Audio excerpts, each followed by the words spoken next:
Stop there. Drop your weapon and come with me. Who are you? What weapon? I don't have a weapon. You've got 3 seconds. 3, No! Wait! 2, You've got the wrong guy! 1. Mercenary? You seem more like a troublemaker to me. You solve all your problems with that gun of yours? We've had quite enough of you. Even if he did do what you say he... He's a kidnapper. A pro. Expert at disguising himself. Listen, Argus, I know you've done jobs here and there, but this is an official case. The evidence never lies, officer. And there ain't no one who can find it better than me. People scam and cheat, but the traces they leave behind, they say nothing but the truth. Some decent countermeasures. Interesting. Never second guess, never overthink. Always get the drop on the target. You've got 3 seconds. No! Wait! 3, You've got the wrong guy! 2. He's got backup. You know what to do.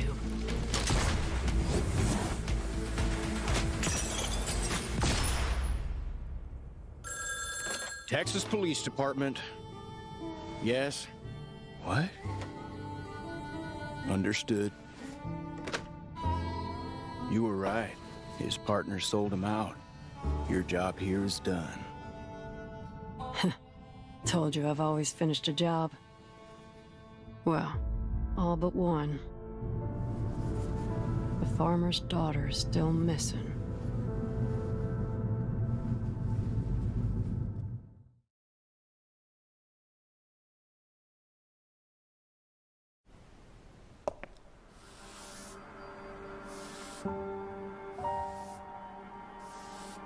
Morning, miss. Just a minute. I'll be right over to your room. Oh. There. Good. Poor thing. Please, you can clean up later. Much obliged, miss. Oh, hush now. Oh, let me take a look. You sure? Out of the way! Are you okay? Get away! What's Ain't my That's fault. just Mr. Stefan. He needs a little shut-eye is all. Are you okay?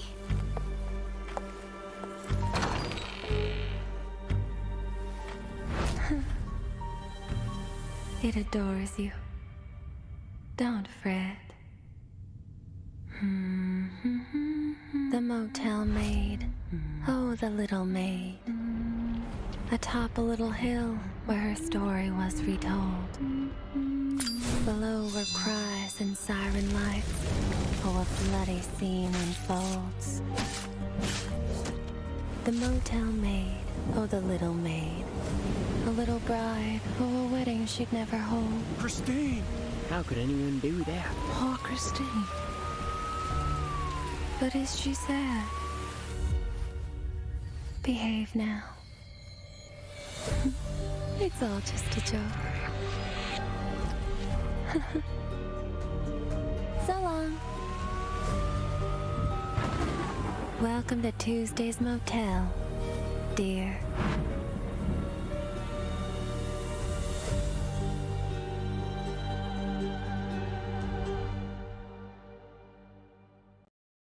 You mean, blacksmiths can tell what the hunk of metal is sinking? So, what is it thinking now?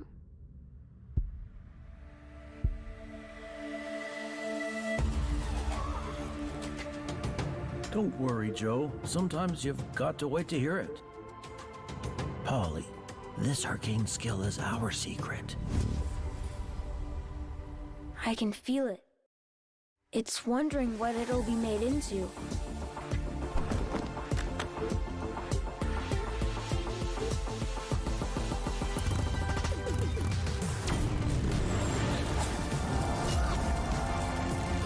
Boss! Where the hell are you? It's Jay. Remember the name. maybe it's meant to be a sword. Something that can protect us all.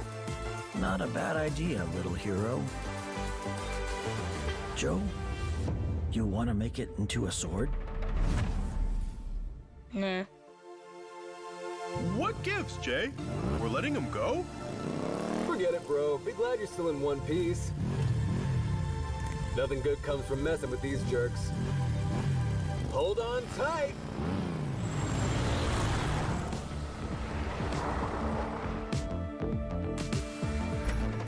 Hey, did you see a bike just now? Come on! I saw it coming this way! Welcome to Tang's Restaurant. Would you like to try our special today, the Taco of Liberty? I can make cooking tongs. They'll keep your hands safe. Cooking tongs? Those can't protect anybody. Besides, you're swordsmiths, not tongsmiths, aren't you? You should have a sword of your own.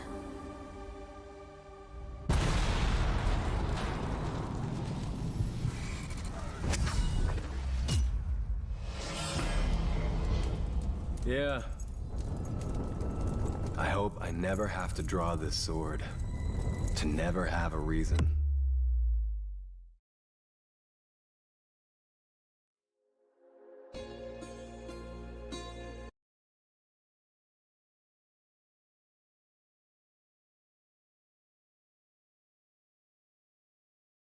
Okay. Okay.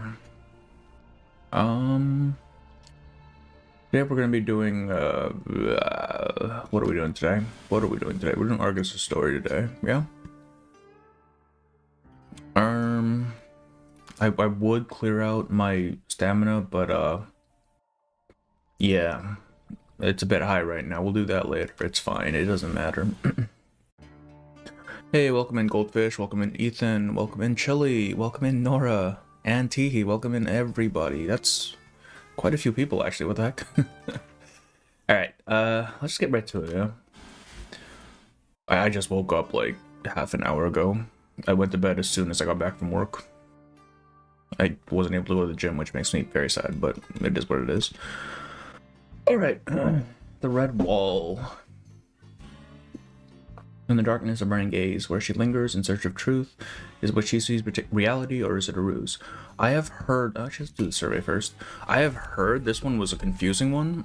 I don't know why exactly, but we'll see. Let's just do this. I don't even know what Argus does, I just know she's good for Marcus. I feel masked aura, damn. She's a support, right? So our DPS is still gonna be Marcus. Right. This book? Or this one? Keep up the pace. I need to check when the thread banner ends, because I don't want to roll if it extends it to next patch. I don't want to roll that before I try for Anjo, right? Take a deep breath. Which the middle raid between streams?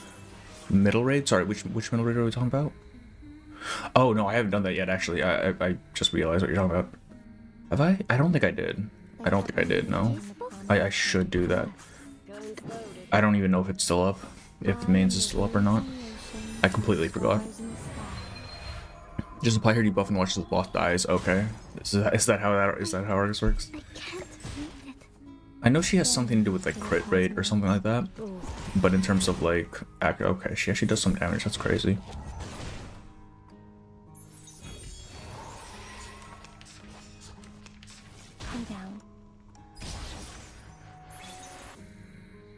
Debuff, Villa on there.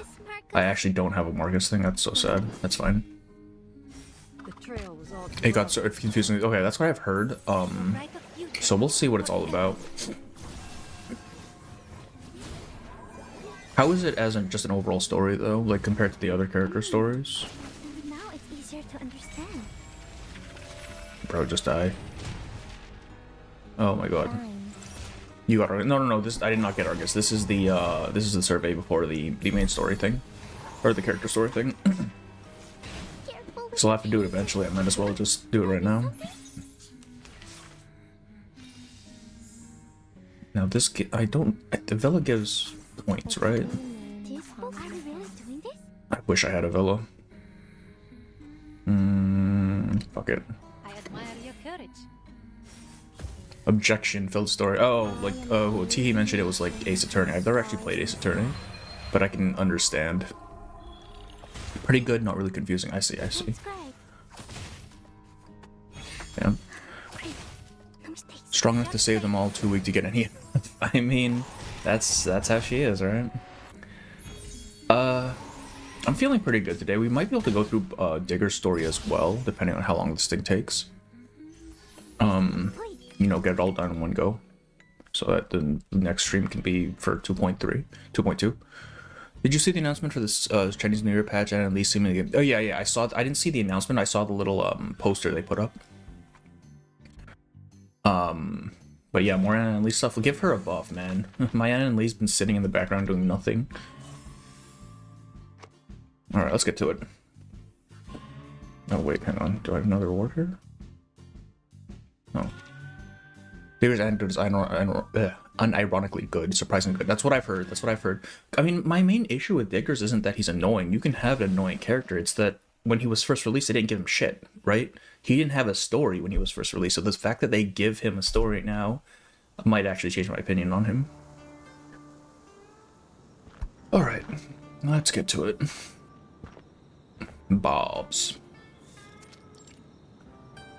I use my Anna and Lee all the time, but she's basically better. So that's yeah, she's good. It's just she dies very easily for me. I don't know what's all going on there. Hey, Mask, welcome in. You. Well, goddamn, civilization at last. They fleshed him out well. Okay, you know we might do it. Diggers, depends on how long this thing takes. Night has fallen, and a woman in riding boots stops along the sandy road. Ahead of her lies a house topped with a wooden cross. Felt the Priora. 2025 is 2 hours away in my time zone. Yeah. It's just turned 2:40 in the morning on the 31st for me, so I got another 22 hours before New Year's for me. And beyond it, a forest of apricot trees extends all the way to the foothills of the Guadalupe Mountains.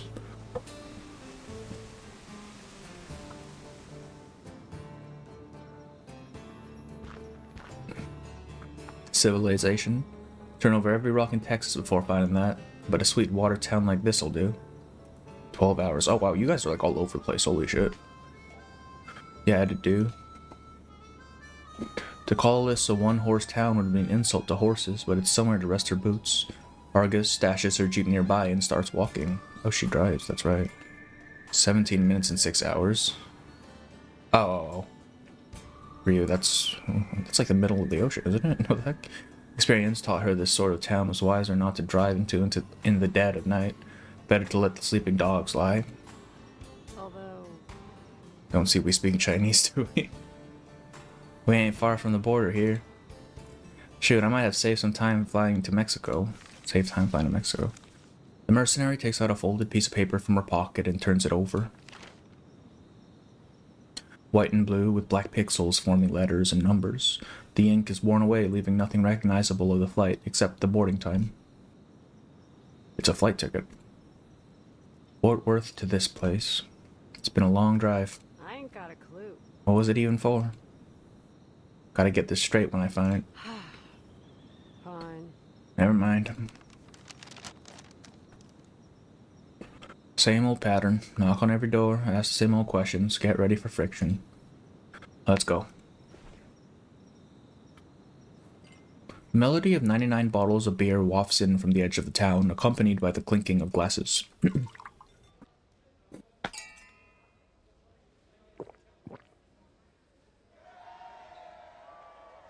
Yay. No matter where you go, you'll never find a better source of leads than a watering hole. There you are. The mercenary hunts with her ears instead of her eyes tonight. She follows the melody down the street and into the bar.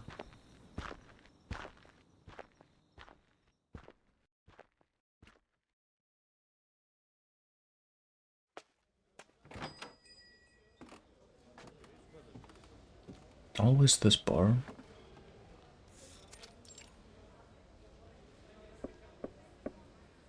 Hey. Howdy, get me a mug of... So when is this taking place exactly? She looks around as she considers her order. Those gathered are playing cards and drinking. The tables are piled over with empty cups and plates. Well, I need to get ready for work. Oh, good luck with work, man. Good luck. It's a living, isn't it? It's long past any respectable mealtime. Oh, come on, man. All Argus can order is a drink, rather than chance it on whatever would still count for food at this hour. Blackjack. The bartender eyes the newcomer confused, as if he hasn't quite understood the words. Pardon? You're in the wrong place, Yankee. What are you trying to impress us with all that? Not that it's a half-bad get-up, but a cowgirl you ain't. How's about you take off those chaps and give 'em here? Damn. Not like you'll put 'em to any use. Oh, gosh. Geez, you were talking to me. Sorry.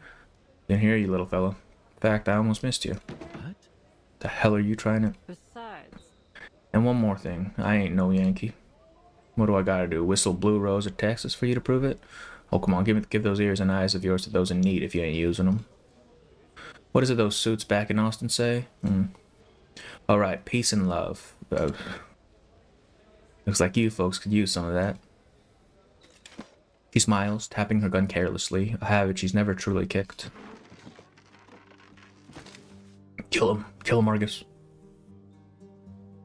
The bartender signals the drunk man to calm down before he reaches for his own pistol, catching him just in time.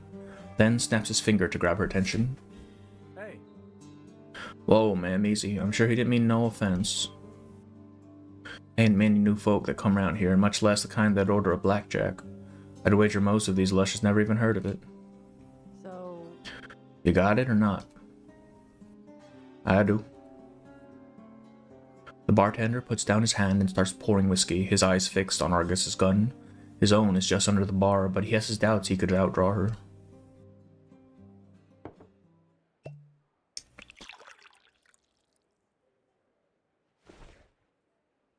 It's on the house. Take it as an apology. A beer jug is put on the counter. The bartender shrugs his shoulder, indicating that there's no whiskey glass on offer. Deal. We gonna stay friendly? Save it, friend. I've got the money. It takes place after the event because she said she was going to the town near the motel. Oh, okay, so she already knows about the motel at that point. Alright. Is blackjack good? I can't drink. But if you're fixing to apologize, answers will do better than drinks. The bartender frowns. You a ranger? Damn, you ain't lying then. You really don't get many new faces around here, do you?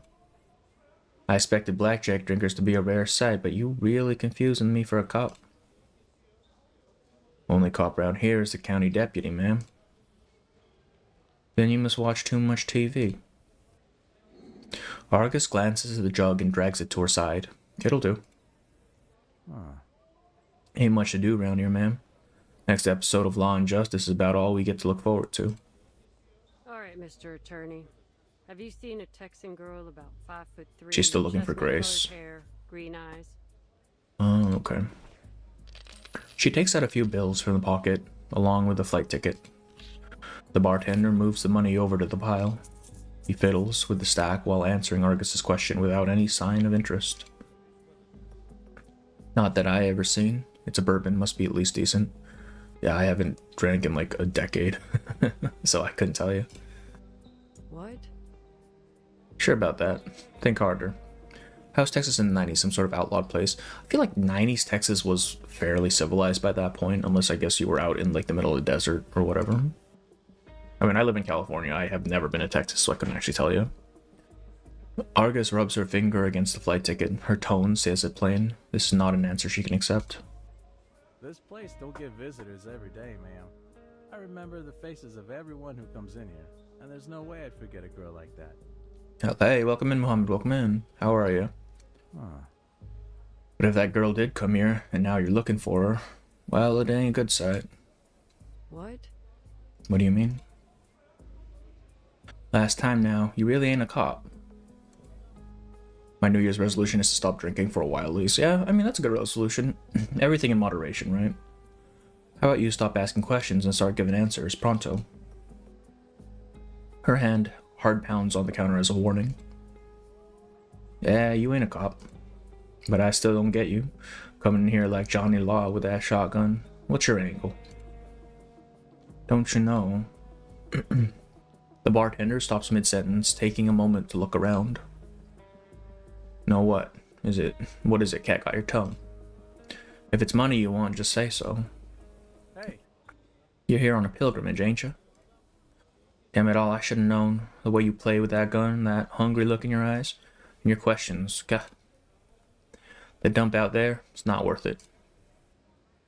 And I'm sure the girl you're looking for is not.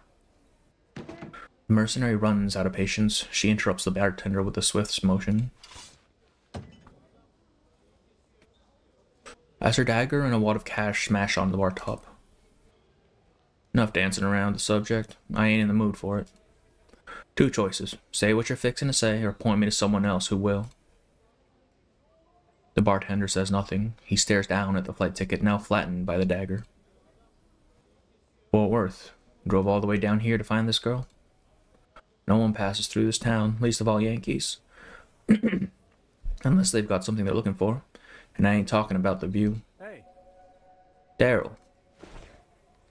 The bartender calls out to the familiar face of the customer that had argued with Argus. Yeah. God damn it. I said I ain't a northerner. The lady here's down from Fort Worth, looking for the wall and a girl with chestnut-colored hair, green eyes. Hey, I did mention a girl, but I ain't said nothing about no goddamn wall. I have no idea what you're talking about. Jesus. As Argus looks at the man, he stands up, strangely sobered, and rushes towards the door.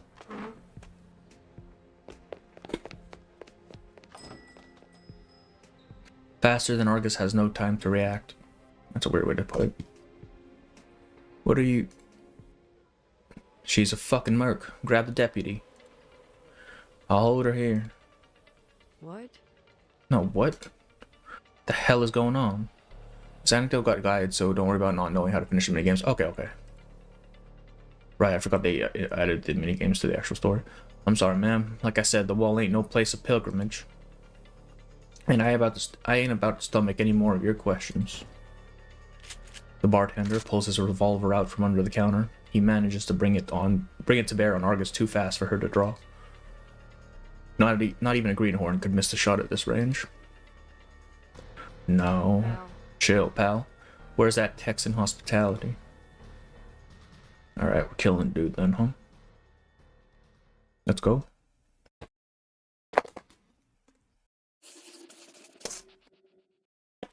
Oh, I was sure they'd give us a fight or something. 8 note stories and 4 battle side stories. Oh, is that how long it is? Argus will note down the information she gleans, helping her negotiate with her targets more effectively. Oh, is this what it is? I'm assuming the minigame has something to do with this, or is this just information? Not visitors. The real minigames are here, oh no.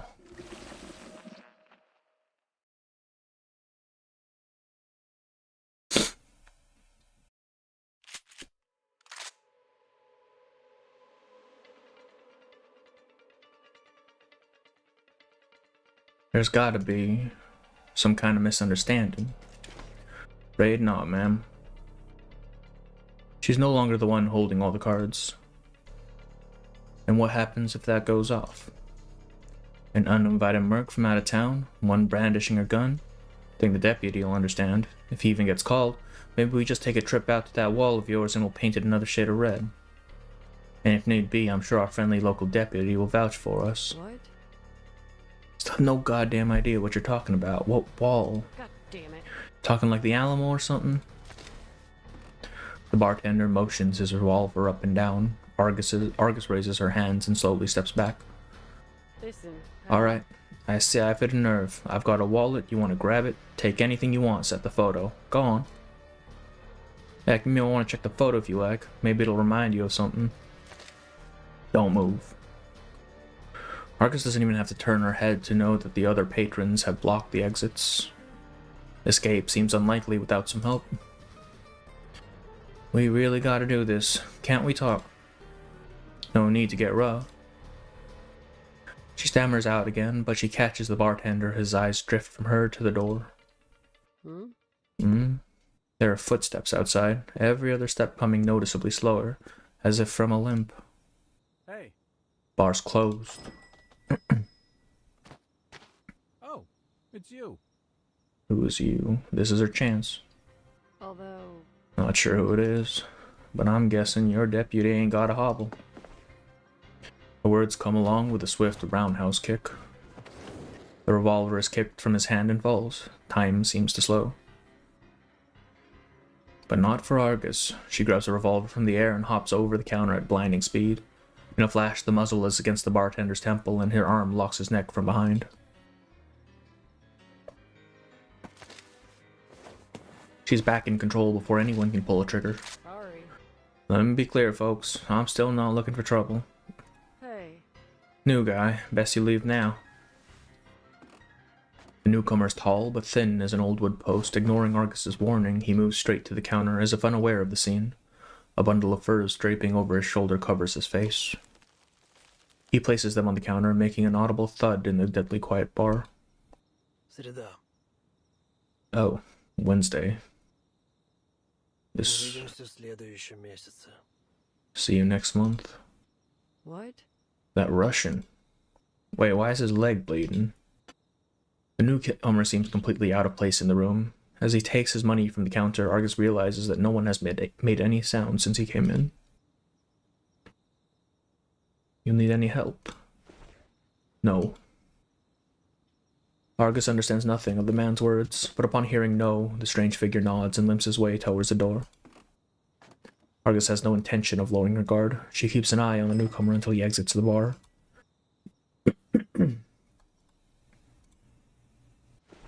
Pal. Alright, pal. New question. Who was that? The deputy will be around any second, lady. Whatever you want, you ain't gonna... Argus pushes the muzzle hard against his temple again. Ain't no deputy here now, is there? So best think before you speak. He brings in those furs and takes our money. We just do business, that's all. He's a hunter. Brings in fresh meat and furs from time to time. What's it matter? Thought you said there was nothing worth hunting around here. No, he drives down from Oklahoma or Colorado, maybe. Wait, why is that any of your business? Do I really gotta remind you of your situation? Shame. Fine, back to my first question. You want to answer it now? Get out of here. Damn. Cut the crap at him. You weren't even around when your sister died. What right do you got to say anything? Your sister. Argus squints her eyes. Silence can be the best means of resistance. Stop it. Let him go. Haven't you damn mercs taken enough from us? Hear me now, you all end up dead under that wall. Whole lot of you. Alright, is anyone in this goddamn town gonna tell me? The hell is this wall? Enough pretending. Whoever it is that hired you, we'll figure it out soon enough, so drop your weapon. Deputy Flynn, finally. Seemed like a reasonable man, but... Watch yourself. You fired. That gun, I'll have to turn you over to the state police. It's the 90s. Sure you want us poking into your background? Yeah, I'm going to guess you didn't bring that gun like that around here for hunting. He draws out each word as if unintentionally playing up his accident, but raises his tone at the end as an open question. About that much, right? It's not for hunting. Really? You're an arcanist. They ought to lock you folks up. Unless you're doing something useful like working for a company. But you're here on your own, ain't you? No wonder you kicked up this fuss. Just like your kind of fly off the handle, all feelings, no brains. Yep, we're in Texas for sure. Damn. I don't understand how they choose the lines to voice and yeah, they just randomly give it to like NPCs for some reason and then the main character, occasionally. I only came to look for a girl. Try again, ma'am. You ain't the first to come round with that old excuse. No one's buying it. How about you drop that gun and come quiet like? I think it's like the first line of every new character or something. Like this bartender guy, he's not important in the slightest, but he got so much screen time in this one. What the heck?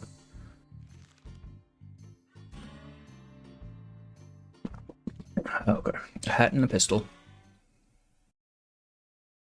I'll be paying PA for sloppy $20 one-liners. $20 one-liners.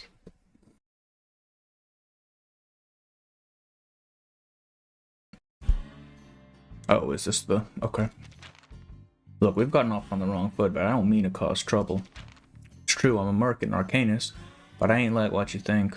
Violence has never been my first choice. Want to explain the showdown at the bar then, ma'am? You and Adam had quite a confrontation in front of everyone. First of all, I didn't provoke him.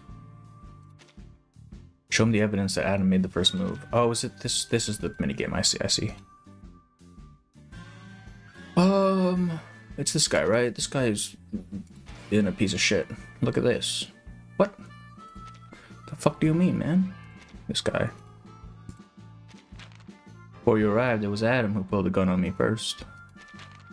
Seems like if I hadn't talked you down, we might be cleaning up Adam's blood from the bar counter. If you didn't strangle him first. Just careful of my strength. You're still talking before you arrived, sir.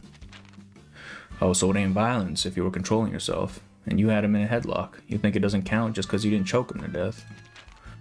Before all of that, he pointed his revolver at me, so I was only defending myself. Ask anyone there, they'll say the same. You talking witnesses? Yes, ma'am, there was indeed a witness. Oh, Mr. Darrell, the fellow who ran off to report you after downing half his drink. That ring any bells? Yeah, it rings a few. What'd he say? According to Mr. Darrell, when you arrived at the bar, you ordered a drink no one had heard of. Blackjack? I get that right? You're not really a fancy whiskey sort of town, you know? We're not. Anyway, seems like after that, Adam got a little suspicious of who you were. Then, so I heard, you started brandishing your firearm. You were aiming to intimidate the barkeeper into talking about the wall.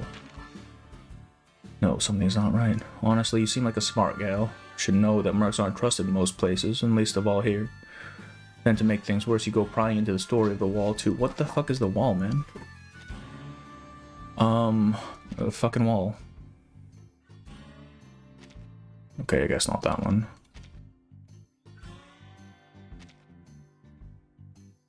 Wait, hang on. Oh, okay. Here we go. You know, Tuesday had a conversation in the wilderness where she talks about doppelgangers, and then she says if you meet one, you will die, but Burton's still there, so something bad happened to the other one. Oh no, this. Did Burton meet a doppelganger? Okay, refute. I don't know what the wall is. Oh. Guess we're doing Daryl then. Considering you're a deputy, I think you know better than to trust the testimony of a witness directly involved in the incident. How exactly was Daryl involved in your dispute with Adam? Right as I sat down and ordered a drink, your Mr. Daryl starts hurling insults at me. Go on, you could head back to the bar right now and ask anyone there to confirm what really happened. At least you ought to get the full story, not just the ramblings of a drunk that ran his mouth off at me. That's so. What I heard was that you insulted our pal Adam, then threatened him for information about the Red Wall. No, man, the Red Wall. I don't even know what the hell that is. Anyway, Adam and the others said they were only defending themselves. Which is the opposite of your story. Who should I trust now? That Red Wall of theirs. What on earth is it? I'm the one asking questions here, not you. So this an interrogation? We're just having a friendly chat, aren't we? I answered a question of yours, shouldn't you answer mine? This ain't a Sunday swap meet, ma'am. Could have turned you over to the feds or one of those arcanist management organizations. But I didn't, because I owe the victim an explanation. You've already decided to trust, so what's the point of this conversation? Because I want to know why you were pointing a gun at the local barman. And I already said I was defending myself, damn it. And I already said that he's claiming he was only doing the same thing. So until we reach a conclusion, it seems like I've got to ask the same damn question again and again. So, the real reason we came, huh? It's a fucking ticket. Till I fess up and make things easy for you, am I right? Look, all I did there was ask for a girl with chestnut-colored hair and green eyes.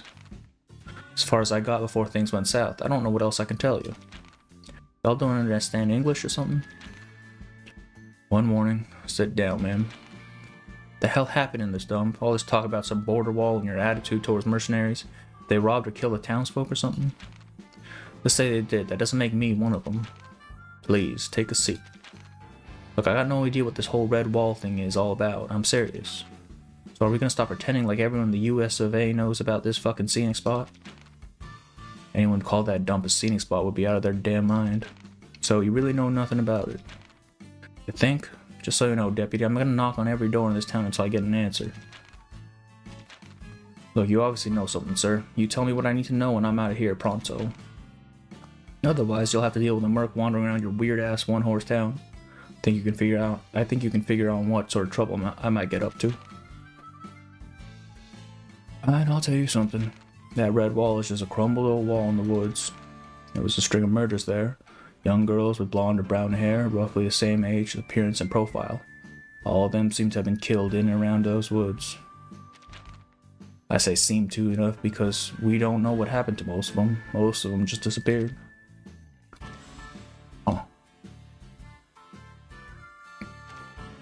Question. If you need a funeral, blah blah blah. Yeah, we managed to link them to a group of mercenaries, psychos if you ask me. They left those girls bloody and dismembered down by the wall, dear lord. So, the red wall. Welcome in, Doku. Welcome in. Those veterans, they put their lives on the line and fought for this country. Yet even after all of that, they have to work as mercenaries to make a living. So I suppose you can see why I haven't taken a liking to you mercenary types. Merge evidence. Oh boy. Okay. I don't even know what I'm merging evidence for here.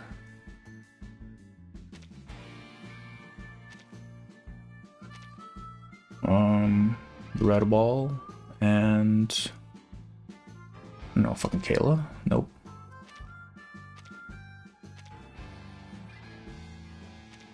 I actually don't know. Actually, maybe not the wall. Maybe how do I move this off? This dude?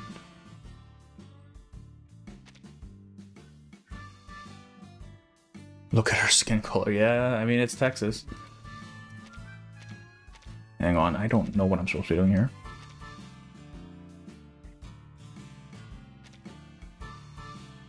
So veterans in the wall, I'm assuming? No? Right.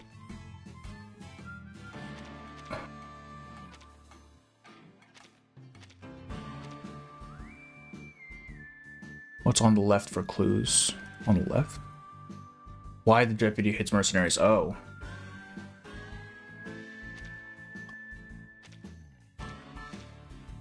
Light bulb.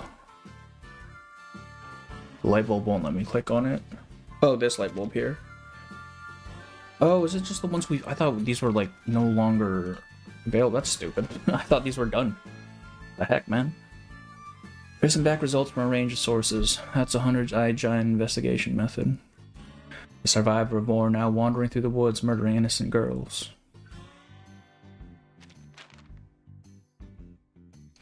That's then the reason you hate mercenaries is because of the awful things they did here. Got the right of it. After living through the war, I guess some soldiers forgot how to live with peace. Couldn't pass the psychological exam for the police, and they didn't want to give up their dignity and live on government handouts. When you only have two options, go back to fighting or live on the street, it's an easy choice to make. I can tell you what that does to a man's soul. The loss of status comes with a loss of self-control. At least that's what a shrink would say. That's it. That's why everyone's acting so cagey. What's it matter if I know about that wall or not? I've seen stranger, believe me. If you don't know about the wall, it's best you leave it that way. It's not worth asking over. There, I've answered your questions. Now let's talk about your licenses. Oh, come on, you saw it yourself. My carry permit is genuine. And I ain't never served. Complete. They're kind of bamboozled on that puzzle. That was annoying. With the interrogation over, the deputy decides not to hold her any longer. Her gun, however, is confiscated pending good behavior until she leaves town. But Argus isn't about to walk out without her gun. Not ever.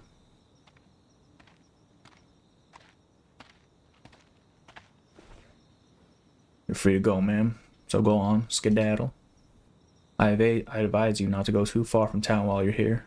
It's dangerous out there, especially now that I've got your piece. I've got to go on patrol now. We'll talk later. We'll talk later. Fine. Argus nods, concealing an eye roll as the deputy drives away. Judging from his direction, she'll have a few hours before he's back. Small window of opportunity, but the work needs to be done. Sun's coming up soon. I'll have to bust myself back into that pig pen before daybreak. Having made a decision, Argus walks towards around the edge of the town.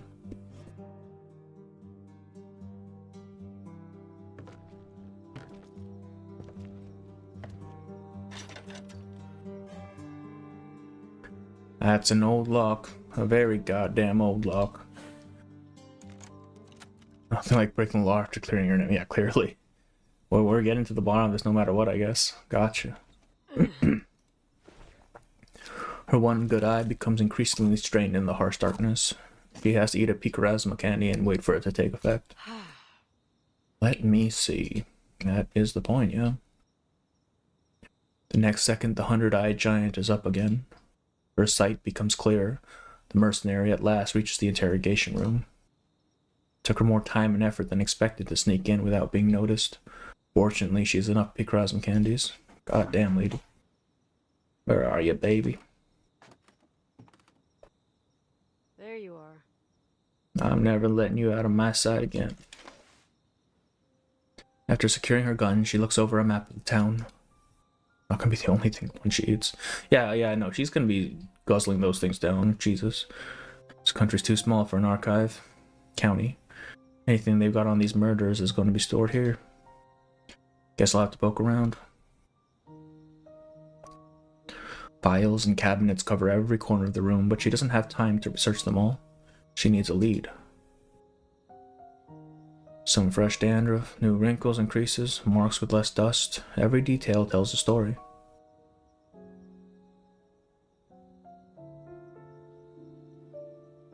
I must have opened those files right after I left. Our vision's already fading down. Ah, small town security at its finest. Just like a stupid kid stuffing dirty magazines under his bed. Why bother with a safe? The dim table lamp forces her to maintain her arcane skill constantly. Her eye becomes tired and sore, but she pushes on to find the real truth behind this Redwall. Missing persons, 1962, 1973. Car crashes, drowning. She's close to the end of the file, with no hints about the Redwall to be found. Serial murders. Damn it. No, wait. Really vague for her character in the main event. I couldn't fully grasp her design, theme, and idea. She was cool, good at side stories like these are. Her eye goes blind again. She's accustomed to the feeling of it fading. Even so, she holds out for a little longer.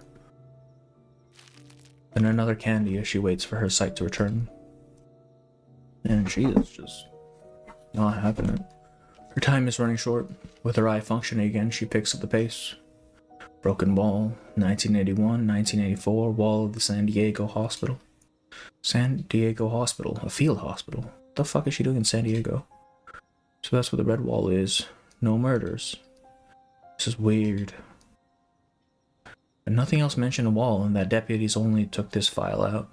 There's gotta be something I'm missing. The Redwall's location, let me see. They didn't write it down. Damn it. Why? As Argus thinks it over, something else draws her attention. A pouch tied with red thread, clearly intended to hold files. There's a scarlet seal on the pouch. She has no clue what it is or who it came from, but one thing's for sure. It's meant to keep you out. There you are. Looks like I've hit the jackpot.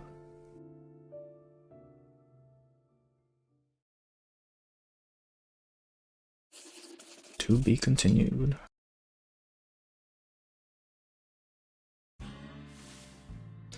Just a drink of water.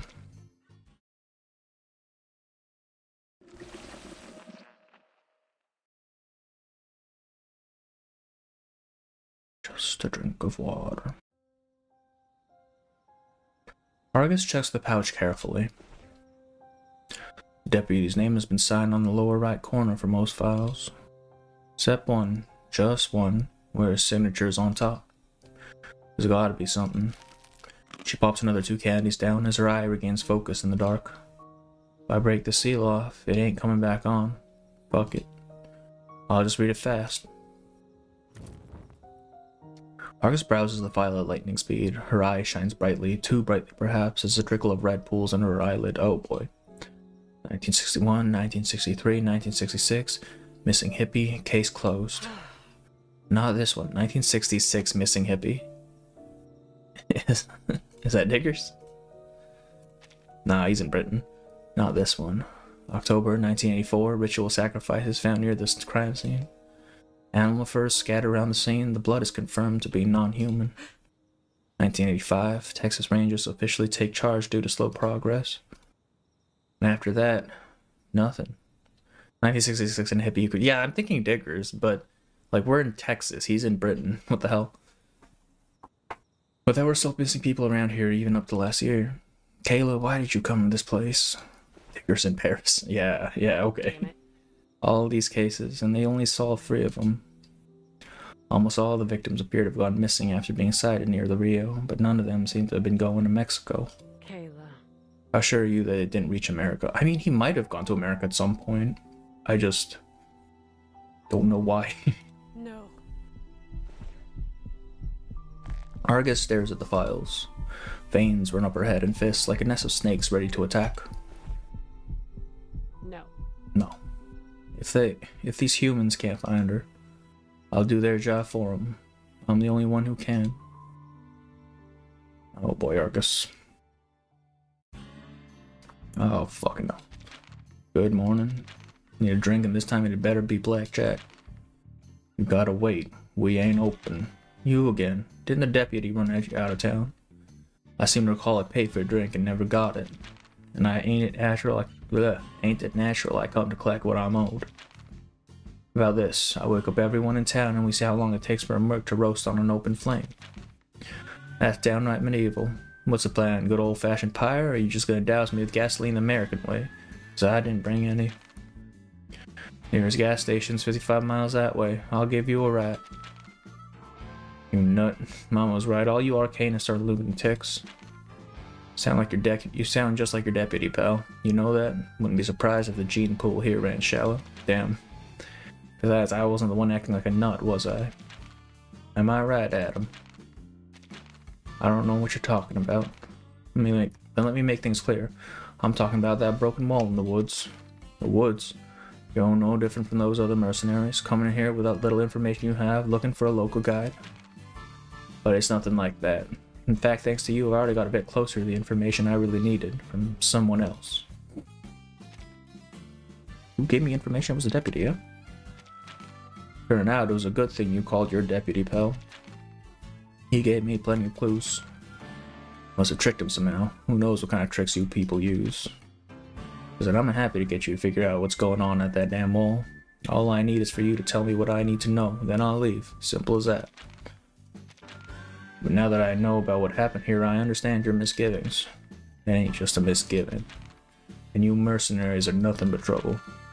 If it weren't for you, would that wall be called the Redwall? If it weren't for you, would there be all these missing persons?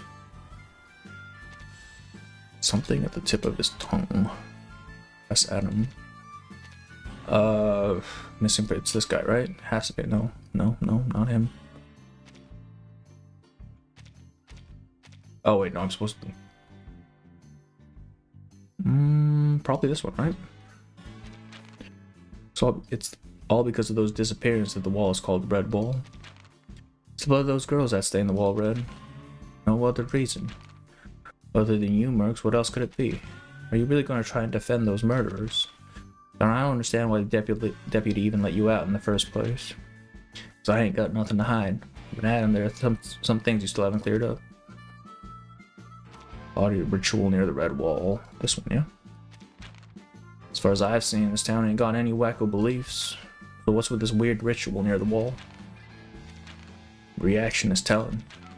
Let's talk about this properly. Judging from your response, you know exactly what these rituals are about. I've got my reasons, but without solid evidence, you're just making accusations. What was it? Adam and the rituals at the wall. This man. You do what you do with all those pelts you buy. You can tell me you folks wear fur in the seat. Or, and I'm just guessing here, might they not end up down at the Red? Shut up. Shut up, shut your damn trap. You know nothing about it, so don't you dare mention it again. Maybe not, but I do know a bit about you, Adam. And when it comes to that wall, you definitely know more than I do. Adam to the disappearances.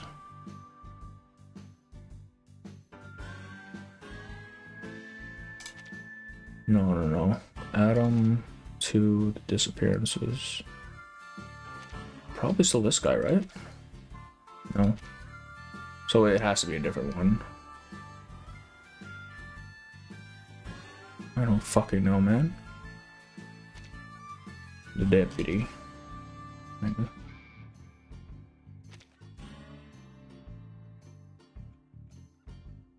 Fuck it, Argus. Nope. Oh, this is actually... Oh, you can only screw 3 things up. Whoops. Hang on, can I go back? Retry. Oh, don't make me do... Oh, fucking hell, okay. It's gonna skip through. Oh, that's annoying. Why'd they make you go through the whole thing again? This one is a source. That would be this one, right? No, that'd be deputy.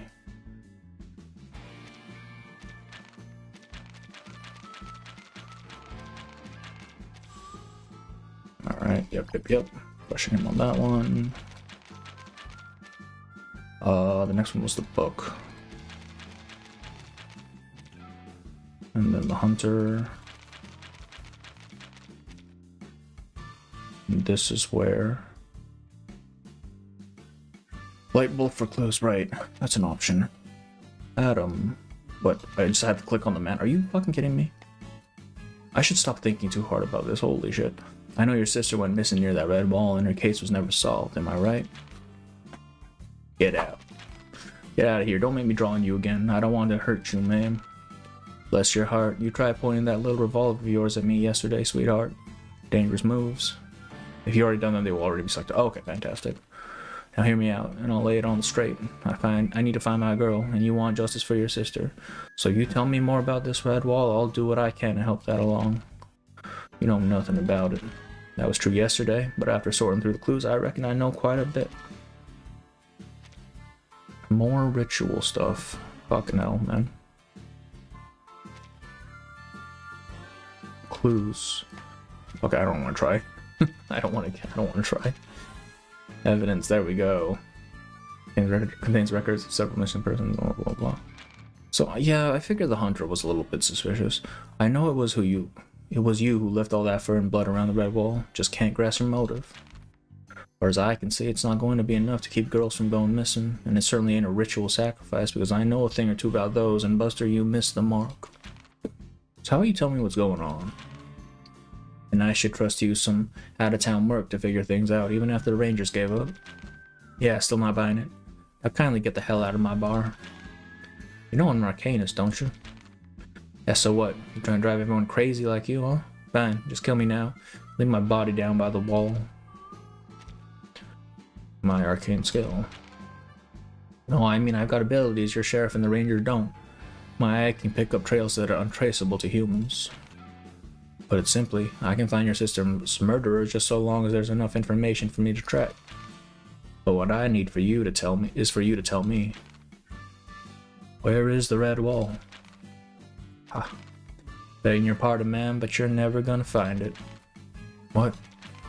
You're half right. We didn't put all that fur and blood up there for superstition's sake. Of course not. Just like them mercs. They thought it was all hokum. But they wanted to use that thing to cover up their crimes. They didn't pay any respect to that thing's territory, and so they got caught. It don't play games, and it don't kill like they do. Hold on there, partner. I know you ain't an arcanist, but you're beginning to sound loopier than one. Now the hell you going to talk about? You even talking about? Is this just another dodge? You don't stand a chance against the skinwalkers. Great. Ha. Made me think it was some kind of... Never mind. I'll ask you one last time. Where is the Redwall? I ain't telling you that. So why bother telling me about it? Trying to scare me away? Please, I'm not 6. Get it? I'll go find someone else halfway sane. They won't tell you neither. So what? You suggesting I find a way to pull it out from you? You're that desperate, huh? Fine. We've got ourselves a little rodeo today down on Wade's farm. I'll sign you up. Wanting Sam Hill, a rodeo. You can stay up on that bull's back for 10 seconds and survive. I'll tell you where to find it. Deal? That's a tall order. You want me to bet my life over this info? Fine, but then you're gonna tell me more, especially about your sister's case. All right. So what's this bull called?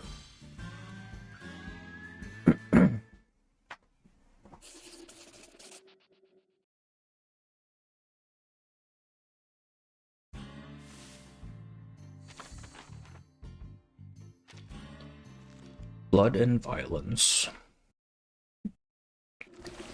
Princess. Yeah, okay. Blood and violence.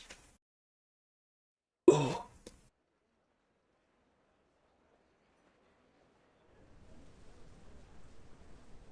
Huh. Sweet strawberry. Let's hope it's a fitting name. That rodeo was just a few old cowboys and ranchers standing around a riding pen, modest in every way except for the bull. These 2 tons of rippling Texas beef covered in deep gray scars, snorting hellfire and stamping before they even put the flank straps on. Whoa, easy there, big fella. I ain't stupid enough to challenge you. The bull knocks the sides of the fence with his horns aggressively, causing the crowd to step back. Seriously. Miss, I think you ought to reconsider that bet you made with Adam. Thing is, miss, this ain't a game.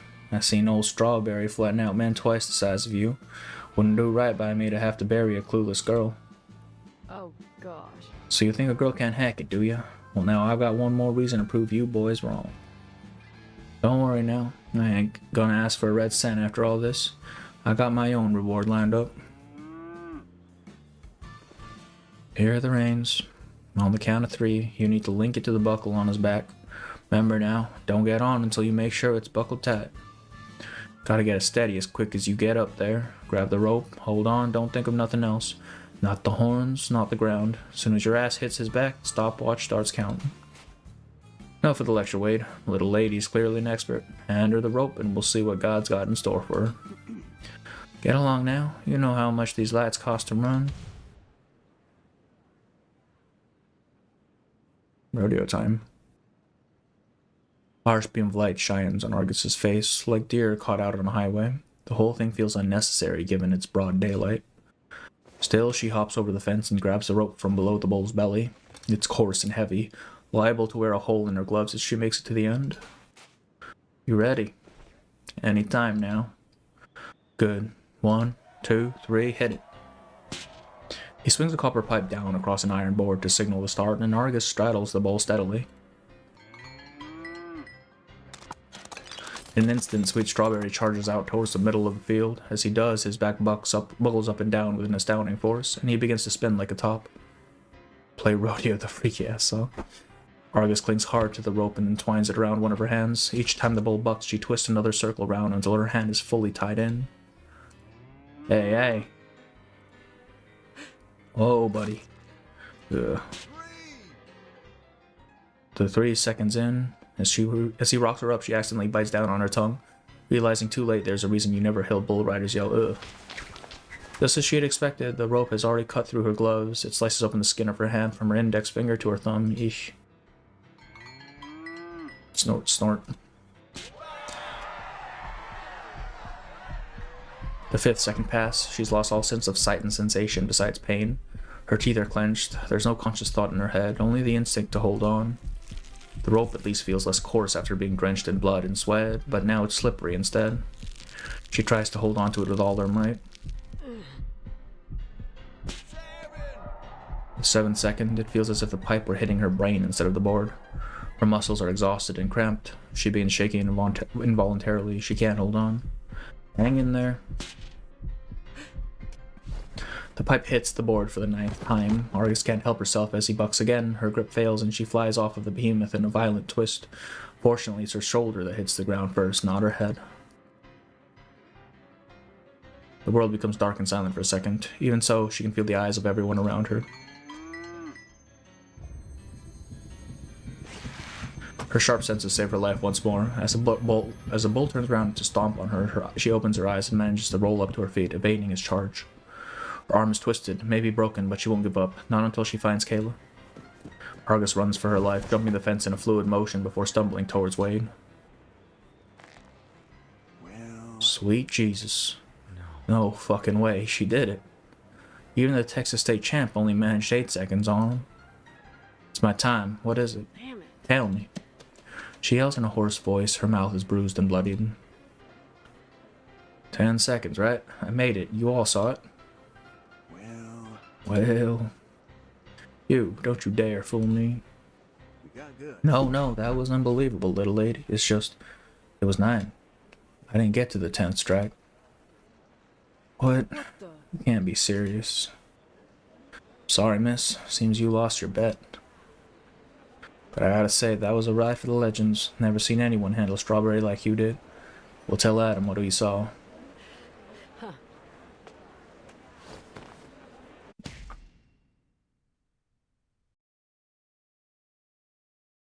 Did you just sock him? What the hell happened?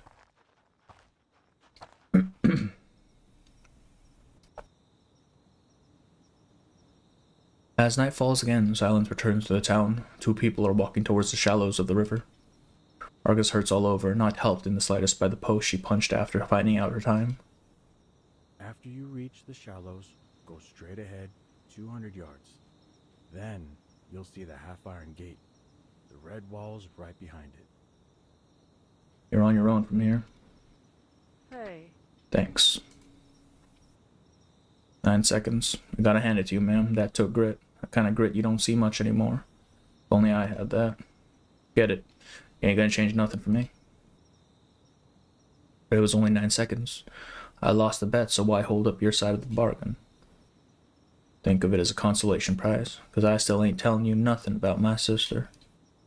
Besides, you gave me the prize money, so it's only fair. Good luck, ma'am. Thanks. Think I'll need it.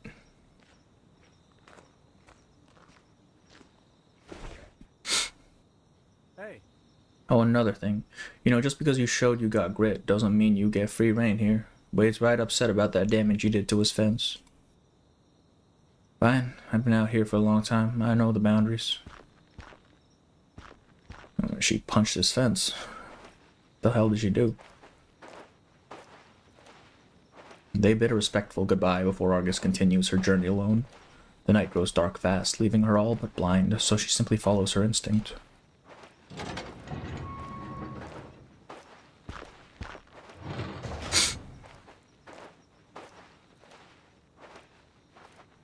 Fireflies offer brief bursts of light by Argus's wrist before swirling back into the brush. Argus stands in front of the iron gate, her vision still faint even with the help of the torch bugs. Her heart flutters as she passes through. The deep iron smell of blood is stronger ahead. She must be going the right way. Keep your eyes peeled, Argus. Keep your eyes peeled, Argus. She takes out a precrasm candy and swallows it like a pill. There's no time for chewing. Even with the moon out, I still can hardly see. That could be a wall, though. But what's that all over it? Blood, bro. What do you think? Come on. And thence we came forth to see again the stars. It's Dante's Inferno. Argus casts her arcane skill while moving forward. Radiance flashes in Argus's eyes, showing her the true color of the red wall. What? Blood?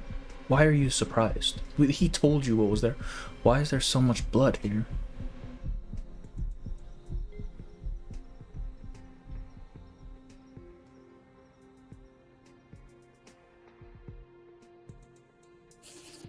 To be continued. I'm gonna grab a water real quick. My throat is dry.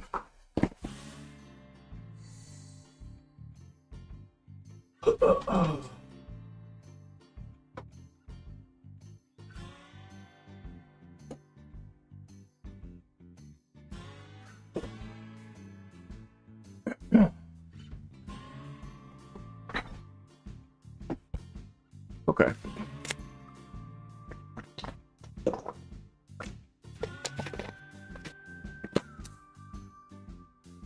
Never enough.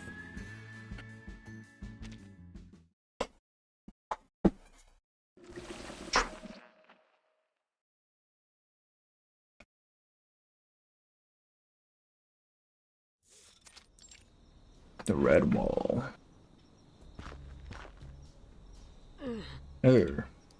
Sure, the file said there'd be blood and fur, but this is something else altogether. Am I seeing things? Reality is more horrendous than any she could imagine. She closes her eyes and opens them again, yet the scene remains unchanged. The blood is already dry, yet the odor is strong enough that it stings the air as she approaches. Damn it. That's real blood. Everywhere. These old stains. They're oxidized human blood, but this fresh stuff, it's not from a human. The skinned hair. She tries her best to recognize the bodies from their shape. Ooh. God damn it. Who skinned these animals? They've got nothing to preserve them. They've done nothing to preserve them. Smells like hell warmed over. But this is a lot of fur. Could be more than what that hunter brought yesterday. All I know is it was a huge bundle. Looks like they were from a large game, too. From large game. Argus swallows another candy so she can examine the fur more carefully and compare them to her memory. Hares, deer hide, bear skins, raccoon, dogs or wolves, and fish too, though only the scales are left. Could be to reflect some light. A veritable buffet of wildlife, but who told them skinwalkers like fur? Got their own. But there ain't no blood or hair from Kayla. Good. Couldn't ask for better news than that, really. Wait. Stain is fresher than the others. It's that sheep's blood. Oh. It's always the sheep, isn't it? She doesn't approach the blood stain. She already knows how sticky it is. She's felt it before. A tan-skinned woman opens her arms, showing her sticky palms. Blood and amniotic fluid stick to her skin and refuse to drop. Don't think it's gonna work, Kayla. Why? You were doing so well. This'll be the last lamb. You gonna do it or leave it to me? The girl smiles with an anticipation in her eyes. Huh. Look at my hands. Think that's gonna be a no. She shrugs her shoulders, shaking some of the blood off her hand. But I still don't get it. Said that's life, I understand that. But if we don't help it get out and stand like its siblings, you ain't gonna make it. Its mama will stay here to protect it, and then they'll both get gobbled up by the skinwalker. Who you can use are their favorite. They make for the best disguises. What? A skinwalker. What, you didn't know? You don't know? Say it ain't so. Despite her words, she's laughing. You really ain't never heard it? Well then it's up to me to tell you. So a skinwalker is, let me put it this way. You ever got the feeling that someone you know was all of a sudden replaced? Like they look the same, but they ain't, you know?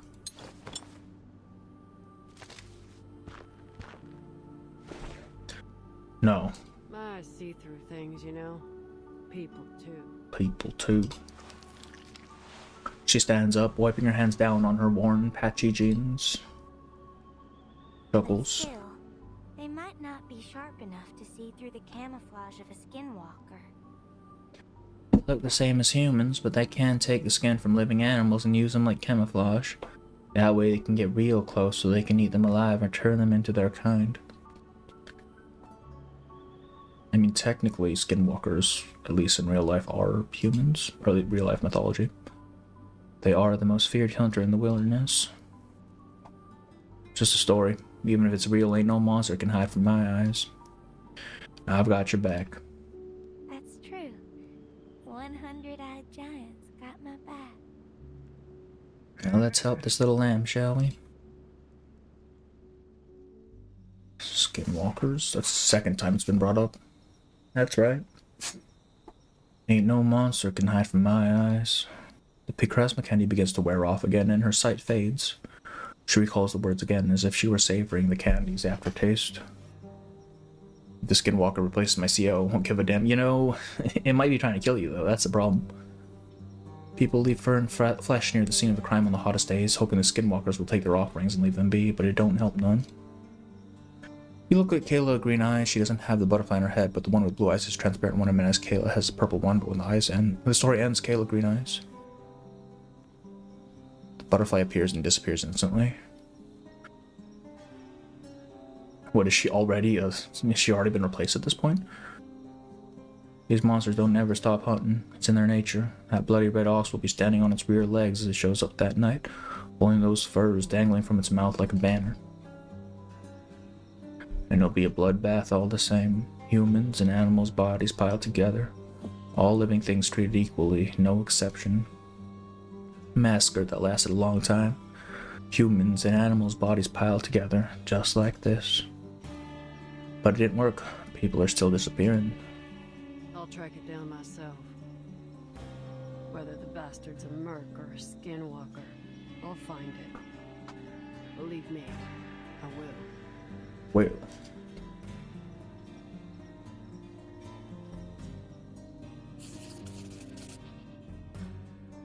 A skinwalker, huh? So I'm assuming one of the people is a skinwalker then.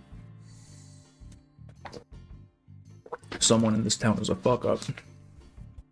I mean, it probably is the hunter, right? That's where they're trying to lead you. No one cares. Horror farming.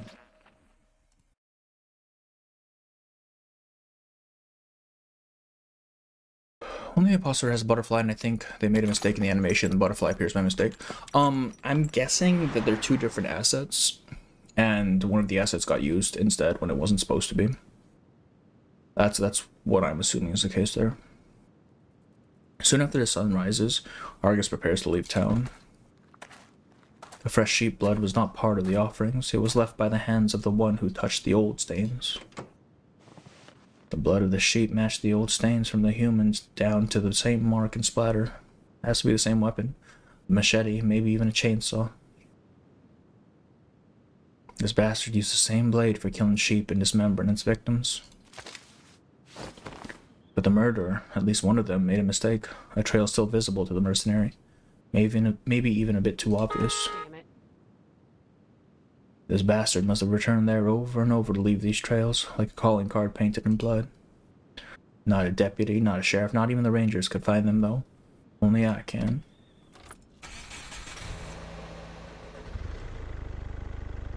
Only I can. After recalling what she had read in the files to exclude some of the suspects, Argus finds her jeep and hits the road again. She refuels her car whenever there's a gas station and buys fresh water and bullets whenever there's a store, just as she always does. Following the trail with her eyes, she drives into the distance.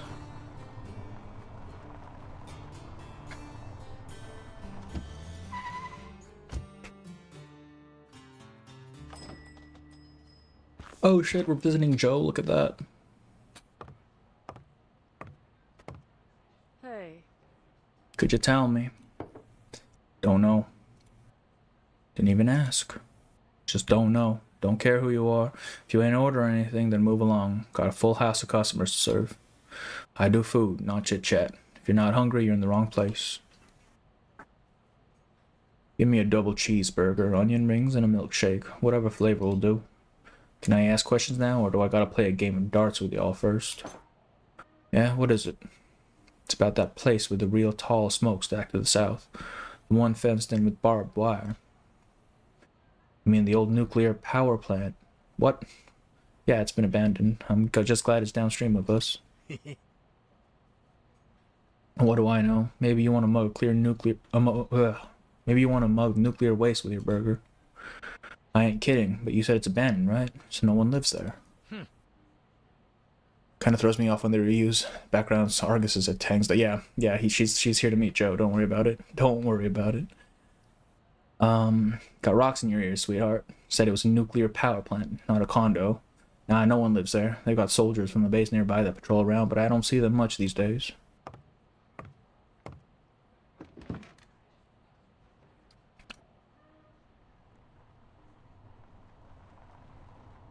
Nuclear power plant?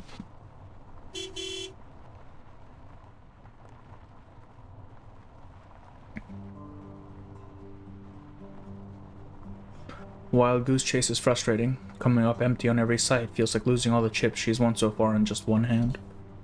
Could this bastard be moving? I still haven't pinned them, but the trails don't lie. Argus's search is not without some fruits. If nothing else, she can tell its paths are random. The trails lead all over the state. She has to take the idea of it being a skinwalker into serious consideration. Moving randomly, but always on the outskirts of farms, small towns, and remote places. So what? I gotta bring salt and holy water with me now. She's chased him through countless towns and farms, but no luck. Yet somehow the trails always appear just when Argus thinks she's lost track of them. Damn it. Orders a double cheeseburger, true American. Yeah, a royale with cheese. Argus smashes the wheel violently, yet the Jeep's horn lets out only a pitiful whistle. At the same time, her fists feel a dull pain, which makes her wonder what she's doing. Is this a fool's errand? The murderer could be anyone, but still the 100-eyed giant can't find them. No. Yeah, no, it's not. Of course she'll not admit it. Argus puts the question behind her and leaves for the next site. Argus seems like the person who, once she makes up her mind, she can't even fathom the fact that she'll be wrong about it, right?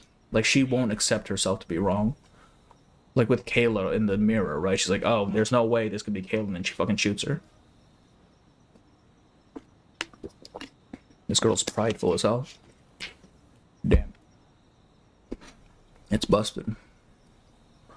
The Jeep fails to turn on the 10th try. Sudden visions of her strangling the smarmy worm of a used car dealer that sold her this lemon appear in her head. In the middle of nowhere, really. Let me see. The nearest town is almost 200 miles away from here. Read Matt's previous comment. Wow, I saw something weird. Kayla said, yeah, I'm pretty sure it's just like an asset issue. Like something loaded in when it wasn't supposed to. Because she shouldn't have been possessed at that point. Or replaced, I don't know. She has searched almost every town, from the Gulf to the Rockies, and then some. Argus has to accept the fact that she might have failed. Is that it? I've already searched the whole of Texas. Then Texas. is the bastard dead already, or is he still on the run? How long has she been doing this? Dear Lord, Texas is massive. Goddamn clues. It ain't no way a skinwalker runs away from a merc out of fear. The clues were so obvious at the beginning, as if someone planted them, and I chased them like a good little bloodhound. You know... Is that what the deputy's been doing? He's just been leading her away from the town. He doesn't want her there. Tuesday post-story job, a place people interact with health insurance. Argus track. Yeah, Argus is not having a great time right now. But as soon as I left the south, they got unstable, maybe chaotic. The closer I go to the state line, the worse it's got. But the trails never disappeared completely. They twinkled like stars in her eyes, always provoking her. Always just out of reach. Eventually, all those clues guide her north, towards Colorado. That's where the fucking hunter's from. He mentioned that. He was just about to cross the Oklahoma Panhandle, but that was before her car broke down. Now, fate makes fun of the dogged mercenary by shrouding her in the morning mist. But I can't be wrong. She can hear her confidence fading away in her voice. Can't. Yes, just keep going, Argus. Just keep going.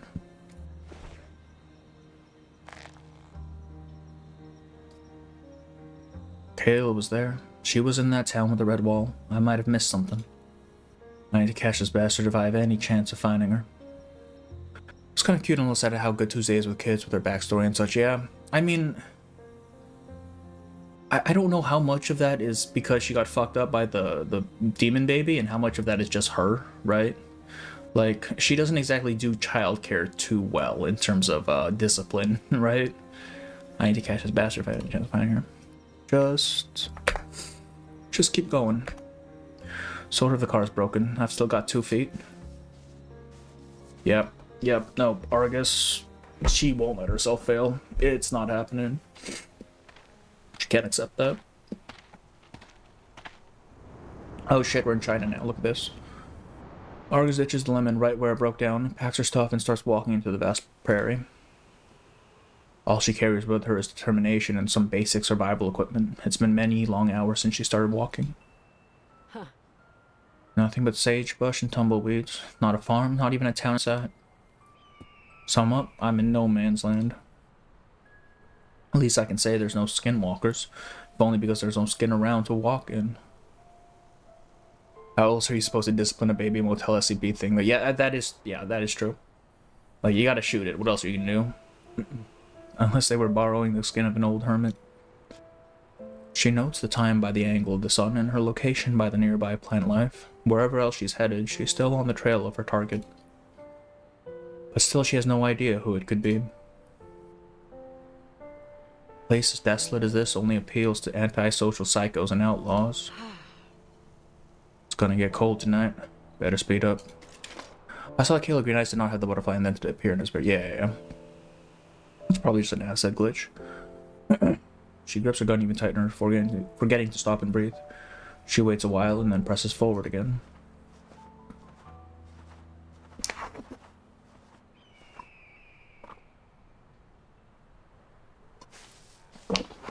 To stay alert and rational after traveling a great distance is not easy for anyone, much less for someone with night blindness. It's all too easy to miss hidden dangers lurking underfoot. Oh, bear trap. Argus clenches her teeth, trying to hold in a pain scream. Just because this trap didn't catch an animal doesn't mean it's safe. Far from it. She tries her best to keep in her pain while moving to the nearest trunk. She sits down slowly and straightens out her wounded leg. It was a simple spring trap, but painfully effective. Argus leans forward and down to her trapped leg, but she can only fumble in the dark, moving her hand inch by inch, hoping to find the release. Oh, please, goddamn! I don't waste candy on fixing this mess. A few more moments of pain pass before she gives in. If she can't see, she's liable to do more harm than good.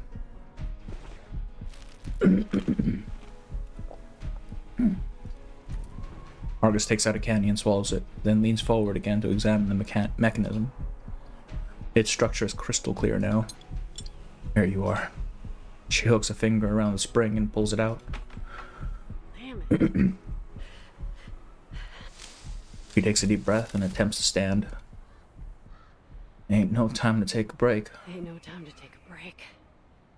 Gotta go as far as I can before the effects completely wear off. At least through to the other side of this forest. This woman has like no survival instincts. She's just pressing on into a forest in the middle of the night. Are you kidding? This is how people get killed. Someone must have put the trap there, here, and if so, they may be nearby. Didn't catch you any dinner. Only one dumbass mark. God damn it. She staggers as she walks forward, but pushes against the pain until she reaches the point that she can't help but cry out with each step. When did Argus change her clothes? I'm not sure. Yeah, she's been in this outfit for a while. What the hell am I doing? As she questions herself, the candy's effects taper off. Argus keeps her eyes wide open, but in the darkness sees only vague and blurry shapes. Can you expect survival instinct from someone who rubs her head with... Okay, I mean, fair, right? But she's a mercenary. She's supposed to know what to do out in the middle of the woods, which is not go further into the woods. Like, the American wilderness is kind of a fucked up place, man. She stumbles forward for a time until the sound of footsteps break her stride. Footsteps that are followed by the loud crack of a rifle. One of the bullets swishes by her ear. Oh boy. Oh, we're fucked. Something huge behind Argus falls to the ground in a heap. She looks back instinctively. A bear. Okay. A familiar smell of animal fur and blood rushes up into her nose and reminds her of the Redwall, but she has no time to think about that. She swivels to the source of the bullets and raises her gun to return fire. Why is there a bear behind her? How did it sneak up on her like that? Yes, a bear. It's the hunter. What are you doing here, lady? Ooh. Argus sees a blur of orange and yellow. The man speaking to her seems to be carrying a lamp. Who are you? You stepped into my trap. A tetanus shot. Oh, boy, yeah, that's... Besides... Is this yours? I don't know what the hell you're saying, comrade, but back off.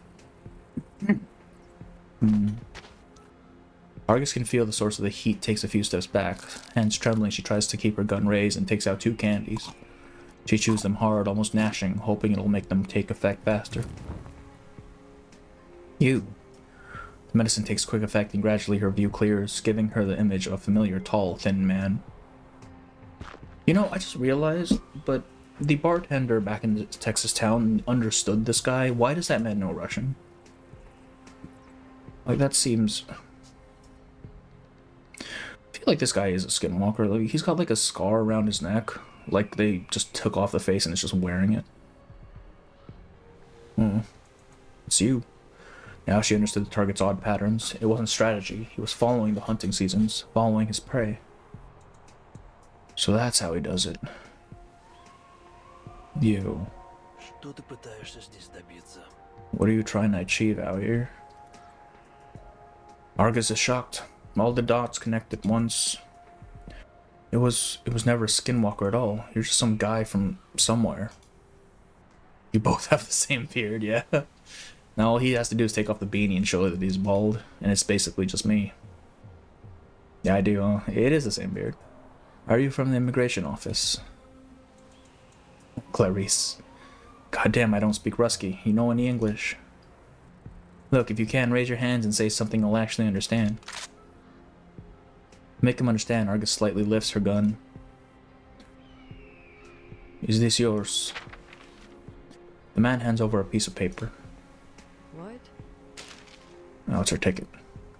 Argus had dropped her flight ticket without ever noticing it. The hunter picks it up and returns it to her.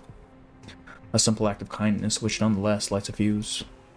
Put it down. I said, put it down. Argus steps forward aggressively, her gun poking the man's chest. Why? You murderer. Her hands tremble violently. She can barely hold the gun straight. But this is yours. He's right about that. Argus snatches the flight ticket from his hand and puts it away. Her breathing is labored and the wound on her leg is burning with pain.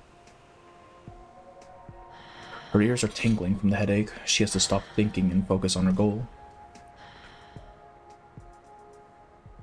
You look for me. FBI. The mercenary flashes a fake badge to frighten him, but the hunter just seems more confused. You're under arrest. I'll serve you the warrant once we get back to the station. Any station. Yeah, badges come in handy before. Great for scaring random civvies into compliance. But this man, serial killer, skin changer, whatever, he seems immune. Okay, that's actually a felony. That is straight up a felony right there. She's taking a risk, but her goal is not to kill the target after all. Why? I'm investigating a murder case, a serial killer. And unfortunately, you're the prime suspect. I'm taking you back to San Laredo, town on the Mexican border, remember? You've got a lot of explaining to do to the officer about... Deputy.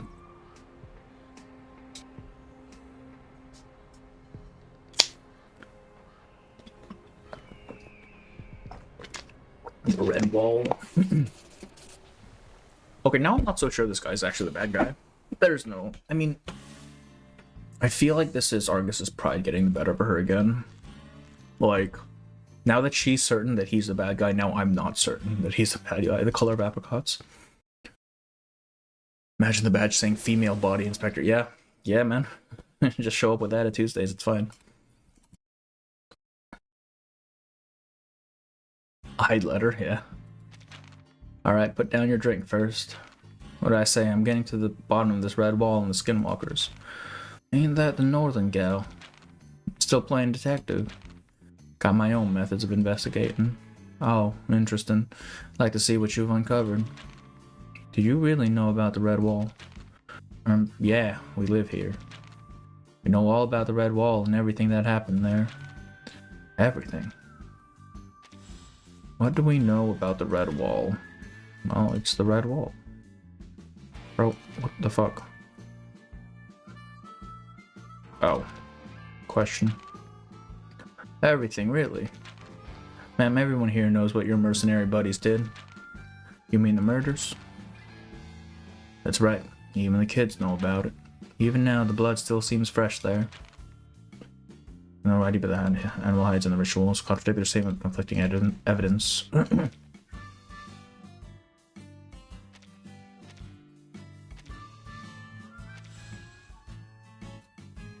I love that they're bringing back the mini games in these events, character stories. I had complaints. Yeah, I definitely prefer them having them in the game as opposed to just having them as like these sets of battles that you do after the fact, which were just kind of a chore more than anything. Wait, hang on. Oh. It's Adam, man. Really?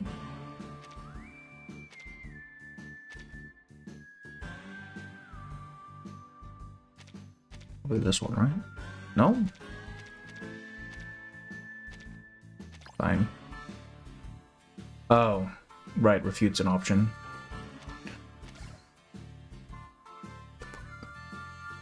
What do you mean? The wall. Sir, I'm telling you, you don't know the full story of the Redwall. Oh there, hold your horses before you start going on about these so-called strange occurrences. You really reckon you know more about the Redwall than us locals?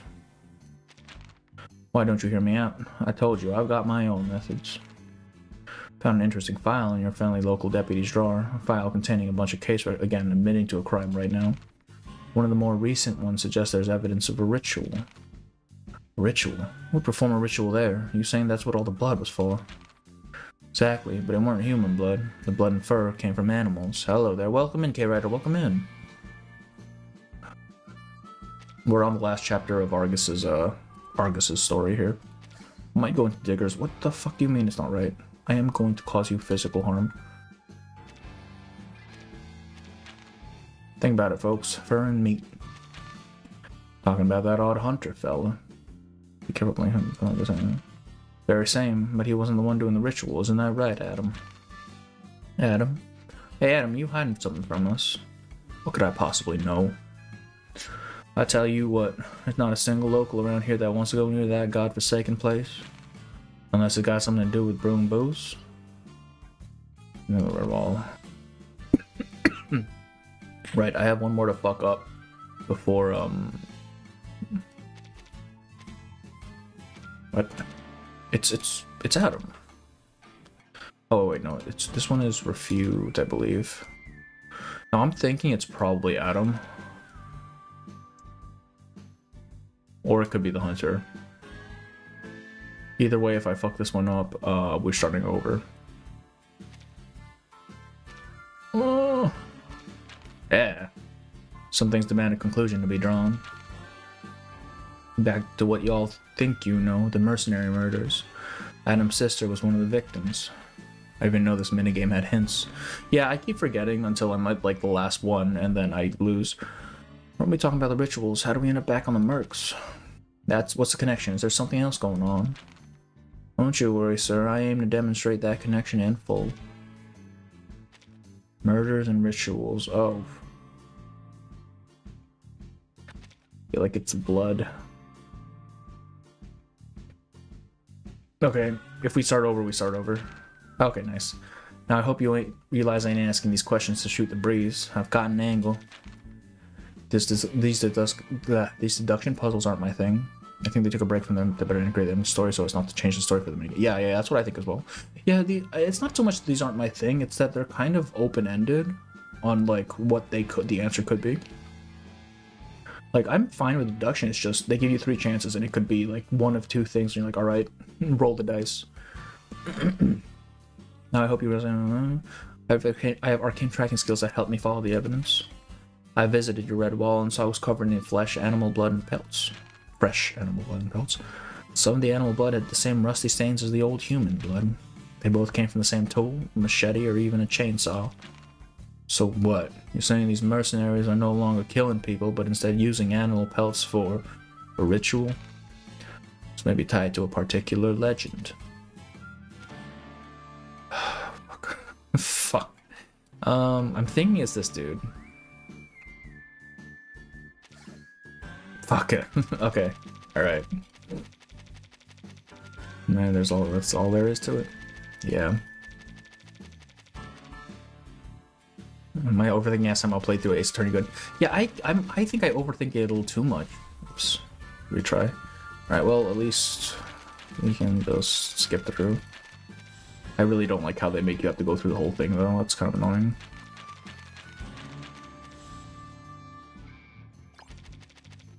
Butte, and it's this one. Proceed.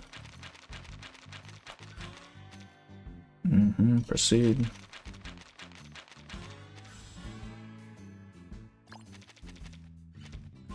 Butte, proceed. This should bring us back.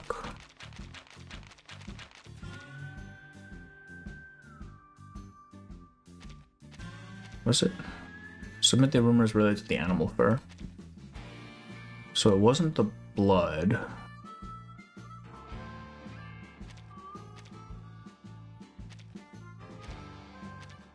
Rumors related to animal fur. It wasn't this guy. It wasn't the blood. Let's fuck it. Oh, who is this? Oh, Skinwalker. Duh. Skinwalkers. You've heard of them, haven't you? Stave off Skinwalkers, people will lay down pelts and blood. And that a red wall is a perfect spot. And that red wall is a perfect spot for it. The bodies of humans and livestock mixed together. The rituals use this in the hopes of satiating the Skinwalkers. Meanwhile, your killer is using it to cover their tracks. But you still ain't told us who's performing these rituals. It's the man. This guy... in the wall, I guess? No, wait, the murderer. Mercenary and this man? Fuck it. What? How does that even figure? Adam. I mean, I don't know everyone who's been there, but I do know one of you as. Adam, where did all those pelts the hunter sold you go? With all the commotion yesterday, I'm sure a lot of people noticed your little exchange and the one you made prior. Adam, are you hiding something? I did place those pelts there. I wanted to keep this town safe from those monsters. I was going to let what happened to my sister repeat itself.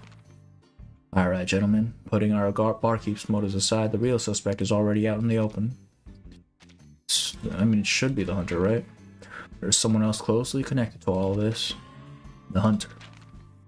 He ain't from around here, is he? Yes. Y'all happen to know where he lives? No, we don't speak much. We just buy his furs. Could it be? That's right, folks. While I was tracking down the killer, I ran into him in the foothills of the Rockies. A loner from parts unknown. Yesterday, did she drive through the whole of Texas? And yeah, that's what I'm thinking. I'm wondering how long it took her to do this, because Texas is massive, man. Texas is like, what, a third of the entire surface area of the United States? Come on. It's like a 10-hour drive from edge to edge. And those first fight his skills as a hunter. What's more, this whole place up north is surrounded by traps. He's got the means, the opportunity, and he fits the profile. Now we'll just have to trust the deputy will get the truth out of him.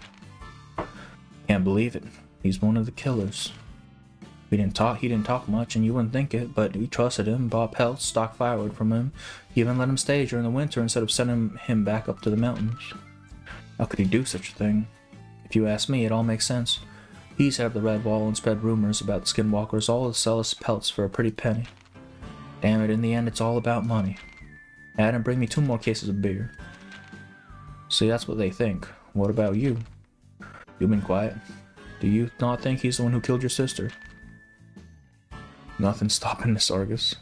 I don't see things your way. I don't know. Can you explain again how you found him? Using your arcane eyes or whatever. Does that even count as evidence? It does not. Are you worried he might get off? Don't worry, he won't. He didn't cover his tracks that well. They'll eventually find something. Ain't nobody who can kill without leaving a trace. I only got him because I could see the evidence clearly. I have my doubts it's the hunter now. Like, the more sure she becomes, the less sure I become, because she's just been wrong this entire time about everything. Adam, beers. Hold your horses. Adam leaves the counter, putting an end to the conversation. Argus had arrived in San Lorenzo at midnight. After leaving the hunter to the deputy's office, she dresses her wounds again and returns to the bar.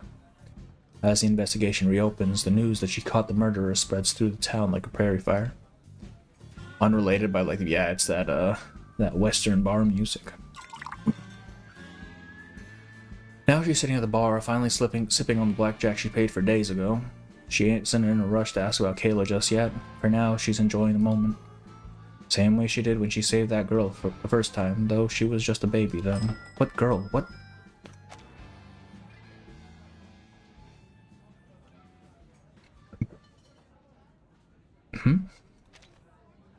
Adam, Daryl, you hear? The Rusky got away.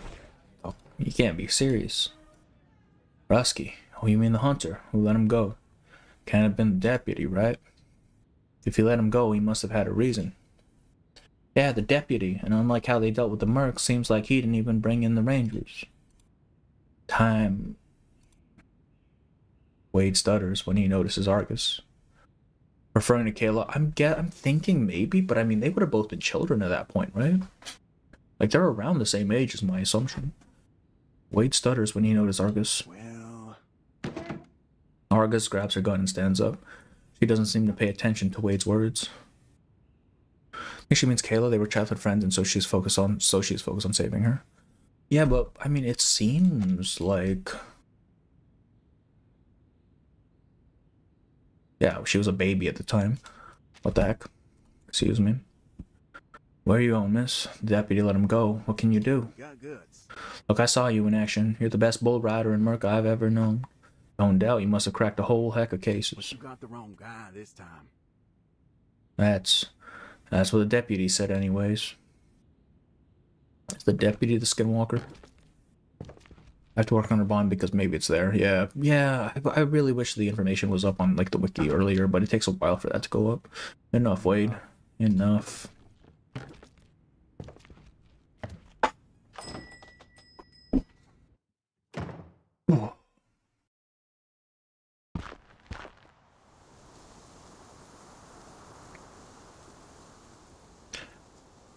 The hunter didn't leave the town after being released. He went somewhere Argus visited not long ago. Argus follows his trail to the shallows before the forest. She already knows where the destination is. A broken iron gate that goes back to the wall, and behind that, the Redwall. Damn it. Despite the wound in her leg, shooting stabs of pain across her body, Argus runs across the shallows and enters the woods. She rushes towards the Redwall without a stop. Kale can't be that young, right? Herding sheep is an old thing. I mean, when you're like a farmer living in buttfuck nowhere, like you start working at a very early age. So she could be young, but even then, I'm pretty sure Kayla and Argus are pretty much in the same sort of age range at the very least. I mean, Argus I don't think is very old to begin with, right? She's like in her 20s, early 20s. Not in rural Texas, it ain't. Yeah, exactly, right? You're free labor when you're a child on a farm. She rushes towards the red wall without a stop.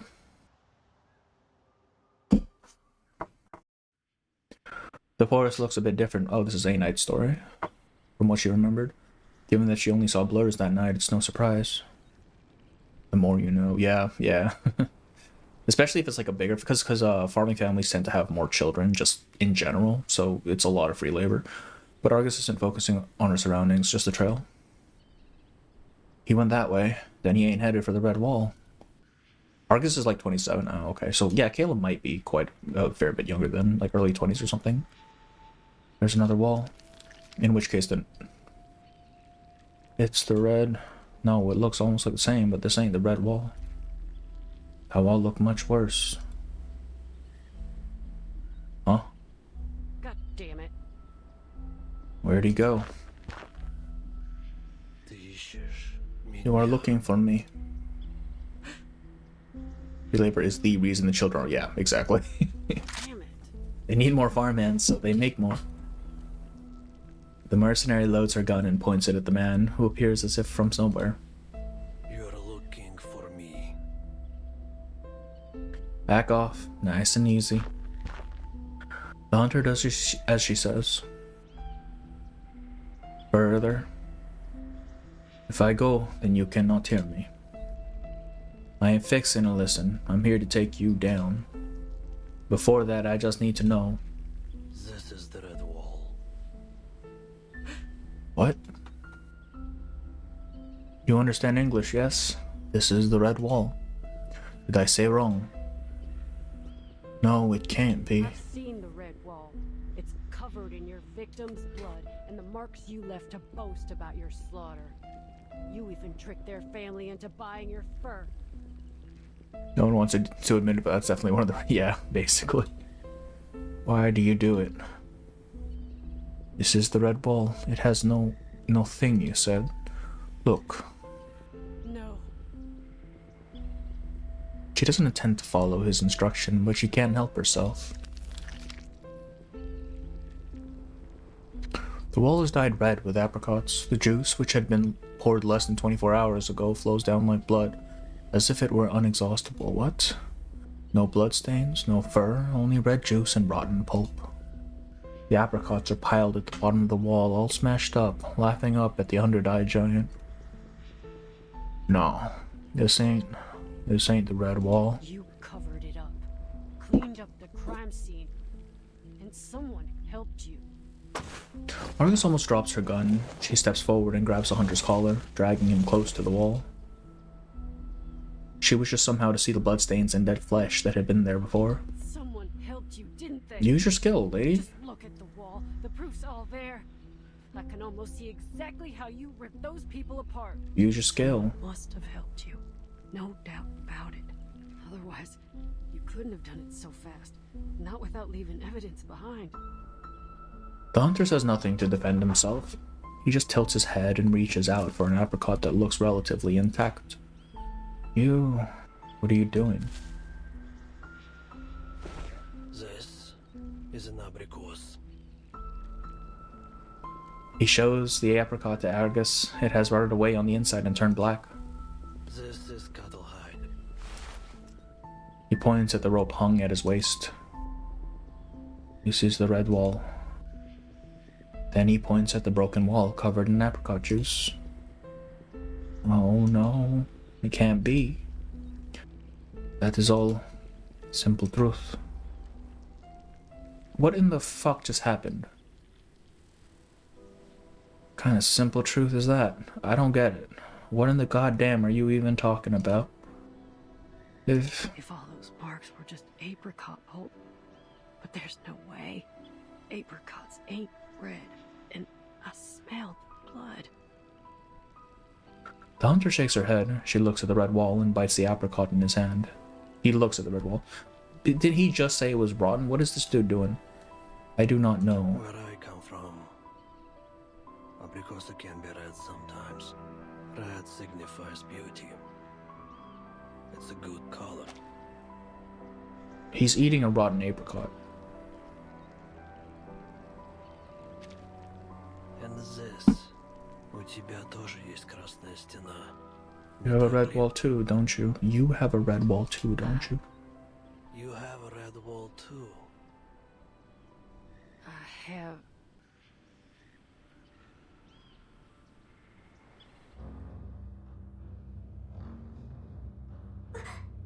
Oh.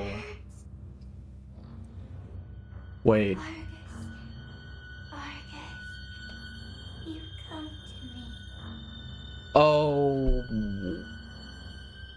I think I get it.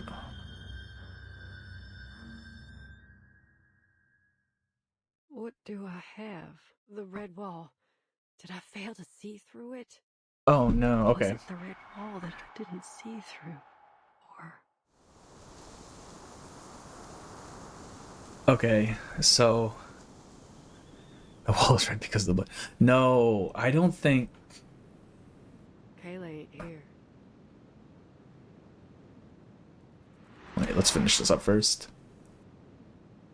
Never mind. On the bright side, at least I found this ticket. Hubris, yeah. We'll talk about it. Argus looks at the sky. She still remembers what she's gone through in the motel. She still remembers the sticky feeling that oozed from the mirror to prevent herself from rubbing hands pointlessly. Argus checks the ticket again. From Fort Worth to Houston. The passenger name is right. This is the best clue so far. Kayla Winchester. If the information is all correct, Kayla must have come through Houston. But that can't be her final destination, I guess. She never liked big cities. Houston. The buses travel between cities and the countryside twice daily. The forest itself looks different too. Argus is coping hard. Yeah. Damn it, Kayla. When are she's not even. Are you? The 100-eyed giant is blind. Yeah. Okay. God damn it. Okay. So the Redwall, I don't think the Redwall ever actually existed. Not in the way that she saw it. She was seeing what she wanted to see, right? She was seeing a crime scene because she needed there to be a crime, because she needed to be right? And it's the same thing with Kayla's mirror. Like, she needs to be right about Kayla's mirror, because if not, she killed Kayla, right? And at the very end, she chooses to go back into denial. She's not going to accept that she made a mistake, because she can't accept that she's made a mistake. And I mean, at the very end, she's still rationalizing it. Is Kayla name really on? It is on the ticket, yeah. It's written right there. Did I miss? Yeah, Fructose, you just got in at the very end. We just finished it. Really love this story. Really fun. Yeah, she is actually just hubris incarnate. She is actually. It is her own pride that screwed her over like so much here. Holy. Oh man. I think she saw her wall because she subconsciously knows she killed Kayla. No, the 100 Eyes Jan is blind is really good. Yeah. She wanted to see the wall. She had to see the wall. It had to be a crime scene, because that's the only way she can validate her own like mission and everything. And she's still trying to validate it. She's still trying to get reason for continue on looking for Kayla. Because if she admits that she's wrong, Kayla's fucking dead. That's her fault, right?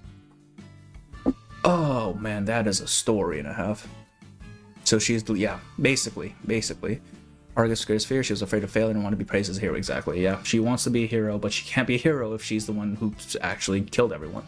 And even think about it, like, first entering the town, she antagonizes everybody, right? In her mind, if she turns out to be right, then all of that is justified. But if she's not right, then she's just another mercenary who came in and started fucking people over. Holy. Maybe Blue-Eyed Kayla's a Wendigo? Maybe? I think it's just... I mean, there was a transformation ritual in the thing, so who knows what Kayla actually, or Grace rather, actually is. I think the Skinwalker mentions are referencing to Miss Grace stealing Kayla's... Yeah, that does seem to be the case. Especially since Kayla herself mentions it. Like, that feels a little bit, like, way on the nose. Just like the mercs these people are afraid of. Exactly. She is no different from them, but she wants to believe that she is. I really like that story. Like, the fact that they let you put it all together yourself instead of just straight up telling you, I find that that's such a good story. I really like this one. Though I will admit, I'm finding myself less and less empathetic of Argus as we keep going through her stories, just as we get to know her more. Because, I mean, she brings this stuff on herself. At a certain point, you gotta figure shit out, or else you're just gonna keep screwing up, right? So, like, I like her as a character, but, like, as a person, I would be like, alright, maybe it's time you calm down and take a more rational look at things, you know? Alright, do we want to go through Diggers' anecdote? Or we want to call it for the night? I'm down for either, I think. Hello, apparently. Welcome in, Emily. Welcome in. We just finished Argus' story. I confuse Skinwalker with Wendigo. They are different. Like, Wendigos are actually just... I don't know what you would classify them. Like, monsters? Demons that used to be human? And Skinwalkers are actually, like... I don't want to say witch doctor, because I'm pretty sure that's the wrong terminology. But it's like, it's actually a person who's gone against, like, social norms and started eating people or something. They are not the same thing. I'm pretty sure people actually get pretty upset when you say they're the same thing. I don't actually know too much about it, but I do know that they are very much different. Too stubborn for own good, yeah. Tirzan is pretty sure. Okay, well, let's do Diggers. We can get this done. And then Utu will have to do another day, because I don't know if we can squeeze that in. Definitely not. I'm bad at this game. Let me use the restroom first. We're going to go for 2-minute break. I'm going to use the restroom.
Okay.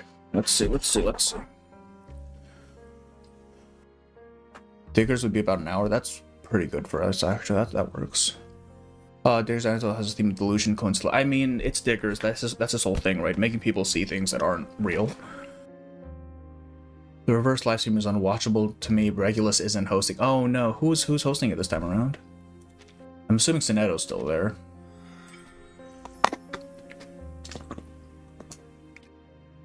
All right, let's get right to it. When Peace Blooms. I'm looking forward to this. I really hope they flesh this guy out. Like, he doesn't have to be made likable or anything, but I would like for him to be like given an actual character, you know? London's calling, and so he begins to miss everything about London, including its interrogation rooms and police stations. The devs from Blue Puck. Oh no. Oh, so it's not even. They're not even have like the live 2D models or anything. Actually, the 3D models aren't they? I don't know. That's so cool. Yeah, I'm looking forward to it. Like, I know we're going to Brazil. I don't know anything else besides that. Besides the fact that Aljo's in the banner. Probably gonna watch it on Neo's stream.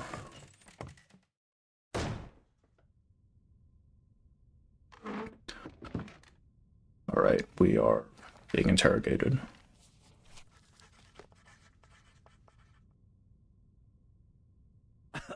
Certainly, sir. We will fully respect your rights, but we expect you to give us a truthful account of these events. Yesterday afternoon, there was a disturbance on the Champs-Élysées. French, goddamn. Witnesses reported seeing soap bubbles before they lost consciousness. Our investigation suggests you are behind this, alright. Do you have anything to say? The interrogated man, hearing his native language after so long, raises his head in disbelief. Hey! Hold up, you're English. No, your accent's French. Still, thank goodness, officer, you're the first proper English speaker I've met since arriving in Paris. The officer taps his pen on the desk impatiently. No passport, no record of entry, and no one to vouch for you. So what exactly are you doing in France? Did you come just to stir up this trouble? Stir up trouble? No, it wasn't meant to be trouble, officer. Come. Give that man a croissant. I saw it. The people needed a celebration. They were gathered together, surrounded by this low-pressure atmosphere. My God, I can hardly believe it. What are your favorite anecdotes so far? I really like Eternities and Sotheby's. Okay, my absolute favorite is still Eric's. I think Eric's anecdote is so good. It is fantastic. After that, it's probably Eternities and then A Nights. Takes place right after the Fake Pill story. Okay, so we're going back to 1.1 then. We're just 1966 or something.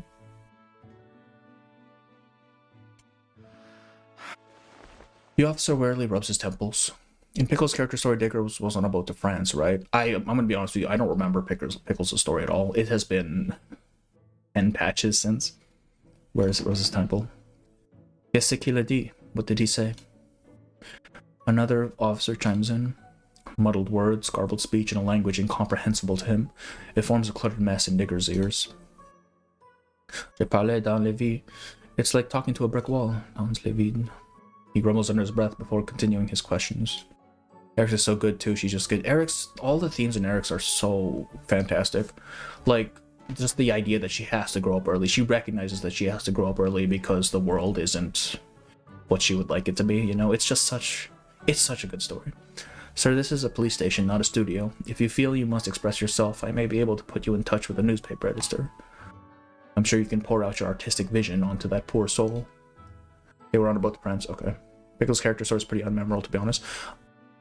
1.1 in general was pretty unmemorable. I'm going to say that. It is definitely not probably my least favorite one. But for now, we must know what happened without any artistic embellishment. Digger's eyes widen in surprise, delighted to hear the officer's interest in his art, feigned or not. You really mean it? You'd be willing to help me get in touch with an editor to spread my ideas? What a generous offer. This feels like a dream. This must really be Paris, the open, free, and inclusive international metropolis. I've been to Paris. It's not that. Enough. Are you having some trouble understanding me? He asked sincerely and in plain English.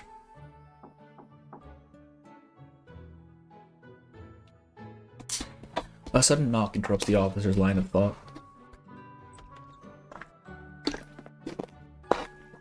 Oh. This must be Monsieur Deggers. Your outfit is indeed quite unique. He wasn't wrong when he said you'll stand out from the crowd. An uninvited guest enters the interrogation room. Before the officer could react, he whips out a business card from his briefcase and offers it to the officers. They were on about their friends. I'm torn between Sotheby's and Alien T's anecdotes is my favorite. Oh, Sotheby's was quite good as well. I'm not sure about Alien T's. Alien T's felt more like kind of a slice of life episode than... Like, it didn't... I don't know if it developed his character as much as I would have liked. It was a good story, it's just... It felt very out there, you know? What? A lawyer. Paris, my favorite Arab city. A lawyer. Alors, je ne vais pas laisser d'avocats perturber l'interrogateur. So what? I'm not going to let some lawyer disrupt our interrogation. That's the whole point of lawyers, man. His colleague, however, takes a calmer tone. It sucks they won't make non-human characters like Pickles 6 stars. I really wish they would, honestly. Like, I love the non-human designs. They're so cool. Un instant. Êtes-vous à la demande de ce monsieur? Oh, hold on. Are you here at the request of that gentleman? Oui, monsieur. Si je ne me trompe pas, vous auriez dû être informé. Yes, sir. If I'm not mistaken, you should have been notified. The officers frown lax and they continue their conversation in French. I like how comedic Alien T's anecdote is. Yeah, that's the thing. I feel like it slid a little too far into like the silly territory. For me to be really super appreciative of it. Like I would like when anecdotes give more like meat to the characters rather than just putting them in like silly situations. Diggers looks on in confusion at the scene unfolding before him, which they did for Alien T, but not quite as much to the degree I would have liked. The lawyer. Whoa, where did that lawyer come from? What is this, some kind of humanitarian service? He mutters to himself as remains completely ignored by others in the room. Diggers falls unusually silent, straining to find a hint of what is going on in their unfamiliar language. There's a moment with the policeman about the family, which was yeah, that's what I'm saying. Like, he did have some development, but it's like sandwiched in between all of this other crazy stuff that doesn't really help, you know? Manus Vindictae. About the music, yeah, exactly. Like, he definitely has a moment. I'm not saying he doesn't, it's just... I would have liked more, right? Meanwhile, the conversation between the lawyer and the officers nears its conclusion. Sentient pizza part was wild, exactly. I mean, that one I'm not too surprised about. We have a whole bunch of sentient shit. I'm just wondering how it came to be to begin with. I appreciate your understanding. Bonne journée. Good day. The lawyer tips his hat to the officers. Then he escorts Diggers out from the police station. You know, I took a single year of French when I was in high school. And the first thing the teacher told us was like, yeah, this language doesn't make sense. It just sounds pretty. That's the entire point. I'm like, what the fuck? That doesn't tell me anything. Oh, this is where we killed the CEO in X's story. Congratulations, Mr. Diggers. You're free for once more. Without the help of a lawyer, you may have faced a troublesome situation. Oh, this lawyer's from Manus, isn't he? Thank you so much for your help, but I don't have any money for you. The lawyer stares at him in surprise, and suddenly bursts into uncontrollable laughter. Monsieur, I believe you've been misunderstood. Sounds pretty right, yeah, exactly. The teacher was just like, yeah, some of this vocab and grammar stuff doesn't make sense. it's to sound beautiful. Well, if the priority is to sound beautiful, I'm like, I don't like this. I don't fucking like this. There are other alien species in the universe. There are, yes. At least, I mean, that we know of, at least 3, right?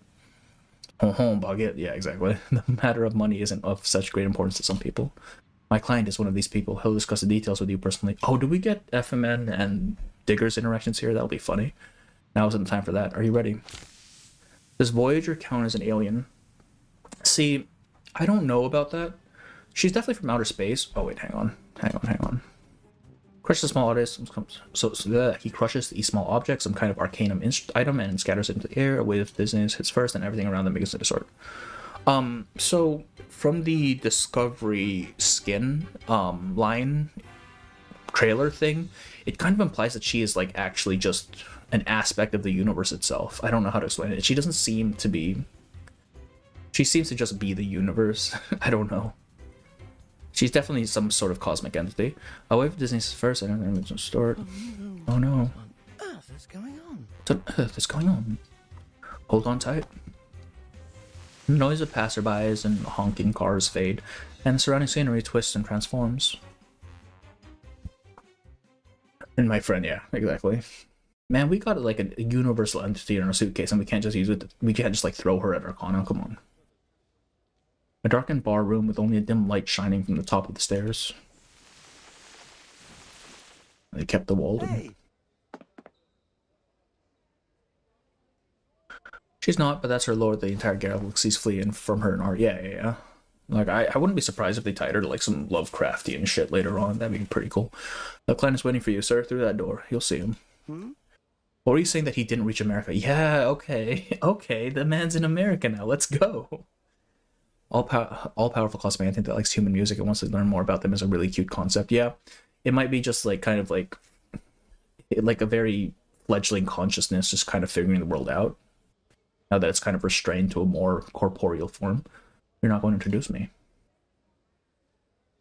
Are we in America? Like, I know this is the Walden thing, but did they actually take him to America? The lawyer smiles and shakes his head. There are other arcanists like you waiting to be rescued. Too many, so I must be going, sir. Oh? To be rescued? Are there that many of us facing issues with our art? An artist through and through. The lawyer doesn't argue further. He tips his hat and leaves. Weird. He'll help me, but still refuses to say anything. He walks towards the door where a bright light re-illuminates his view.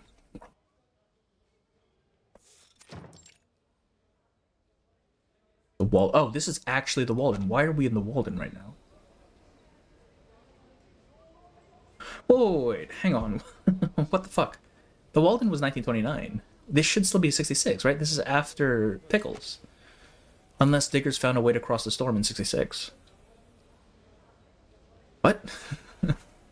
How are we in the Walden? Like, actually the Walden? There aren't many patrons, but those present are chatting quietly, occasionally letting out soft laughter, their language immediately familiar. Hey! English. These signs, the menus, decoration, and the file in Argus's thing said 66, so Hippie disappeared. Like, we should still be in 66, what the fuck? These signs, the menus, decoration, am I in England? Who is it? Is it Forget-Me-Not? Or is it Matthias? No, Matthias wouldn't have been here yet. Someone lets out a chuckle. Yeah, there he is. There's the man. There he is. Cavendish, our flamboyant artist. The culprit of the chaos on Carnaby Street. The summoner of those reflective soap bubbles. You must be Diggers. Exactly.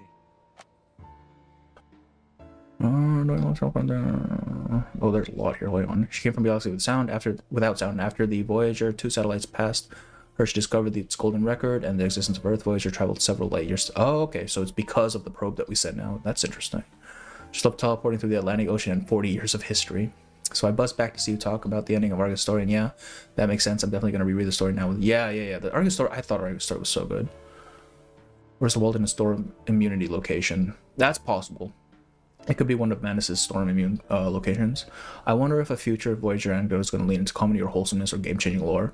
It could go either way, honestly. Like, any of those are valid options, I think. I think it's probably going to go into more comedy if they don't want to, like, actually, upheave anything.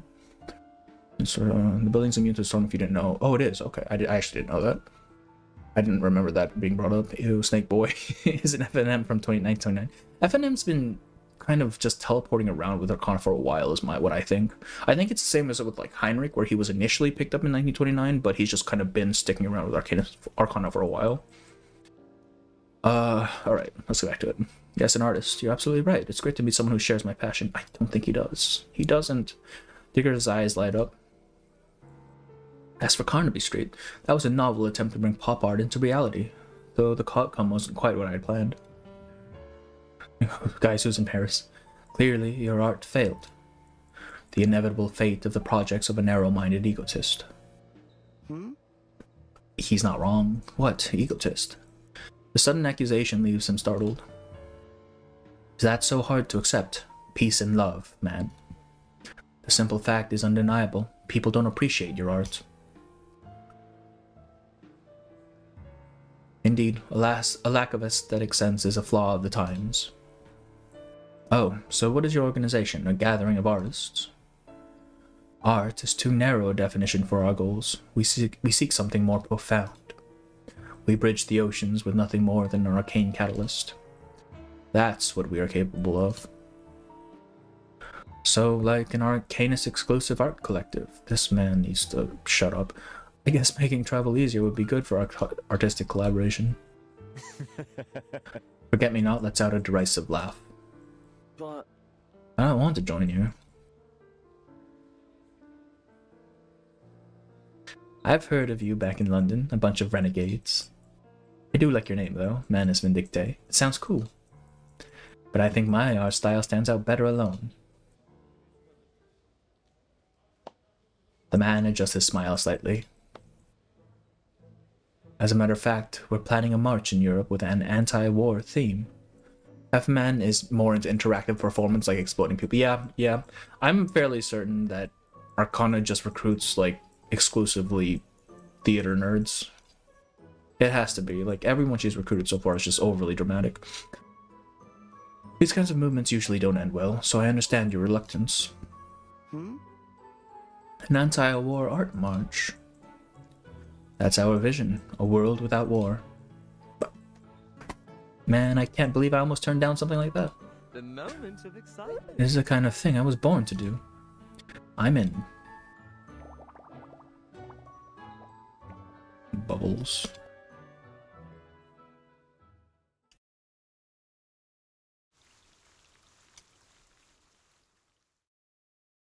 Inappropriate. Yeah, that music did not fit at all. What the heck? From abroad. Quan recruits vulnerable people easy to manipulate, like theater majors. She could have recruited like bottom too. I mean, I think that's just cults in general, right? Like, they shoot for the people who are marginalized or don't have a place to belong, and they tell them, yeah, you can fit here, it's fine. And like the use of music in the scene, their music choice sometimes is a little odd. Like sometimes they'll use that that happy music at the end, from the end of chapter 4, the world she hasn't seen yet, in like the weirdest places. I don't understand.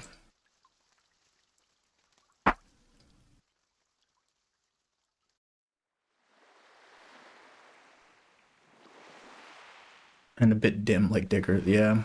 I don't know if Diggers is stupid. I think he's just very caught up in his own thing to like really consider other like points of view and stuff like that. Like to consider that these people are just manipulating him. I agree. If he knew what the future held, he would never have said those words. He's harmless, but not the sharpest tool in the shed. I mean, that's one way to put it. Oh, we're with Jay now. Sticky, foul-smelling mask. Painful imprisonment spell. Endless attempts.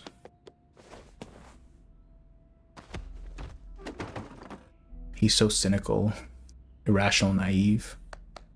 I feel cynical is more forget-me-not than anyone else. Peace and love, man. Stop this foolishness. Your attempts are futile. No one escapes Manus Vindicte. He's just like me. All is set in motion the moment you don that mask. I will say this is a really cool outfit. I don't know why they gave him like the triangle here though. Like this is definitely like from Apiron, but this man hates Apiron. He can't do math. This is such a cool outfit though. But there is some good news to share. Don't worry, this time it's really good news. Well, let's just say not so bad. Our next mission is on a peaceful island. I've heard they don't even have police there. Diggers doesn't seem to take the news as any relief. why? Come now, isn't that good news?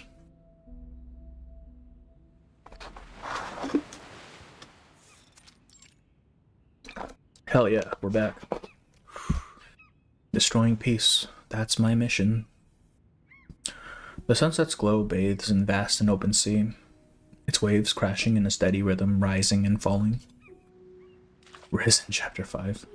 He sits barefoot on the shoreline, reaching his hand into the gold-tinted waves, so that I can catch a sunset in my hands. The tide recedes, but the golden water slips away so quickly, like the sands of time. The reveal of where these monster Manus lackeys come from still disturbs me. Yeah, it's just people who weren't able to withstand the mask. Remember when this? Yeah, first, yeah. Zol would like to disagree. She puts on the mask and takes it off just like that, but maybe it's of course a level of insanity. Mike, I meant note 5, issue 5. Oh, yeah, the outfit. I'm thinking it's either lineage, because I know Isolde is from a very pure bloodline, or just, yeah, you actually have to not have a stable mindset. I don't know.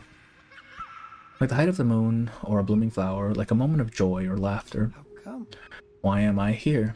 Because we know that the mask, inflicts visions of insanity and chaos, right? We saw that with the researchers who were trying to pick it apart at Laplace. So maybe Isolde's insanity just kind of overrode it, right? The ghosts were like, "No, this is our territory." Maybe she didn't don the mask. She definitely wore it in chapter 6 at some after Kakania breaks her out, or she breaks Kakania out. Issue 5, and then we got Theater's cameo. Yeah, Heaven's Gate was notorious for preying upon alcohol. Exactly, Heaven's Gate is the one that I immediately go to as well.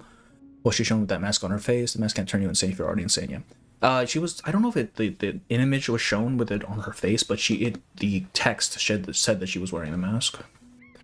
So, I mean, it might have only been for a short time, so it didn't affect her as much, but who knows. Her poetry had both receded out, with tides moving far from him. Damn, that's sad. I mean, yeah. Exactly. Isolde is kind of just not in a good spot at all to begin with. I should be in London, speaking out for the dead in Hue and Saigon.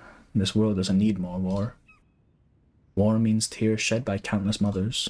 Life is precious because it's short. Why do we waste it killing each other?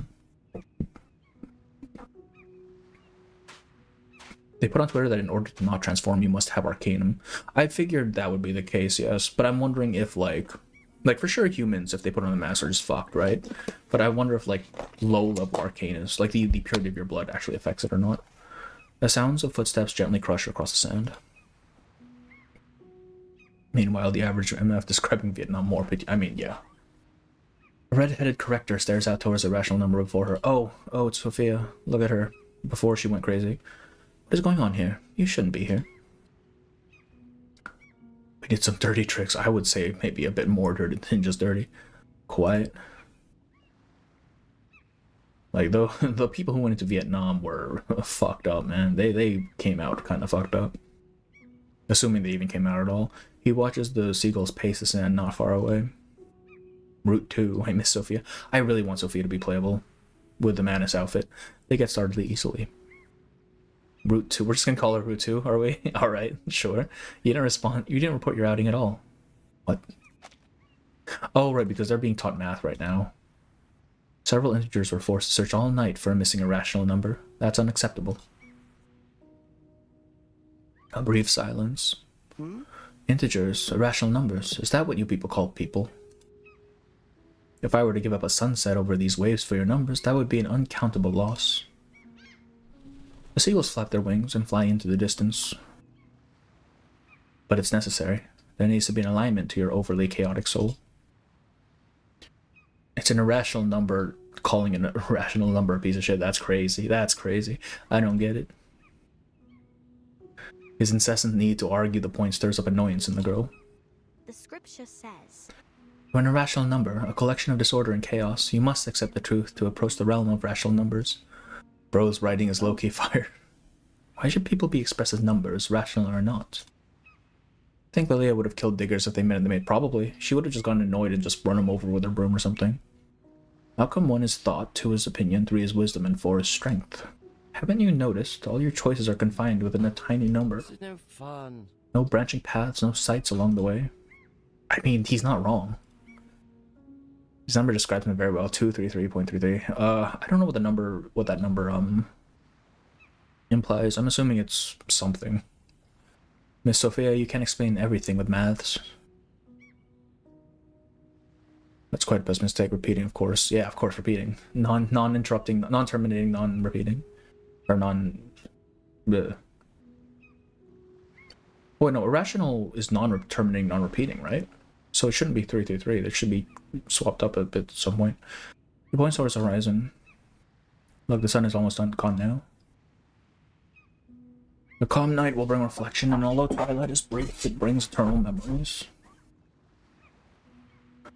But his number being one that repeats itself over and over again can symbolize his life or the fate, depending on how you think the number presents him. Oh, like how he just keeps trying to do the same thing, but people just won't change, so in the end it's kind of futile. The EMFs in Chapter 7 somehow making the Hoffman umbrella. Then the moon will rise and pull back the tides. The seagulls will return to their nests and sleep with their heads tucked under the wings. Everything will be still and quiet. Where are the numbers and all of that? Where's the maths? I learn about the little details in Reverse 1999 every day. especially when it comes to like the numbers island. Everyone has there's too much stuff on there. He closes his eyes.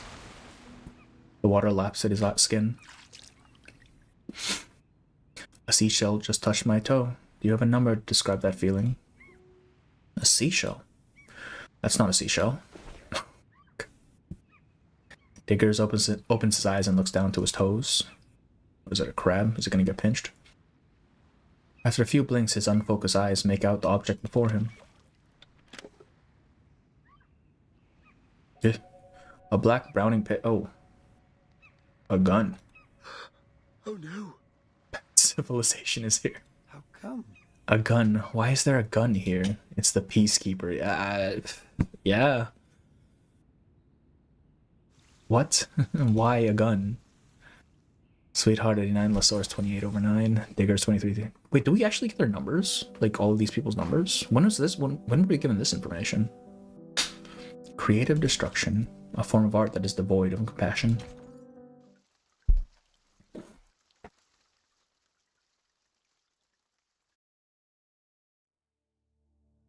Gun. It had been so long since the word almost felt unfamiliar. Oh, we're in India now, hell yeah. The child forms a gun with his thumb and forefinger, then flicks the barrel upwards to blow away the imaginary smoke. Oh, the numbers were shown in the 1.5 trailer. Right, I forgot about that. Yes, now that you mention it, I do remember that. Sophia, why are you standing up? I shot you, you're dead. Oh, this is Sophia's childhood. Unable to get a response, the child stomps in frustration. Cheater, I'm never playing with you again. That's right, because Sophia came from like Turkey or something, right?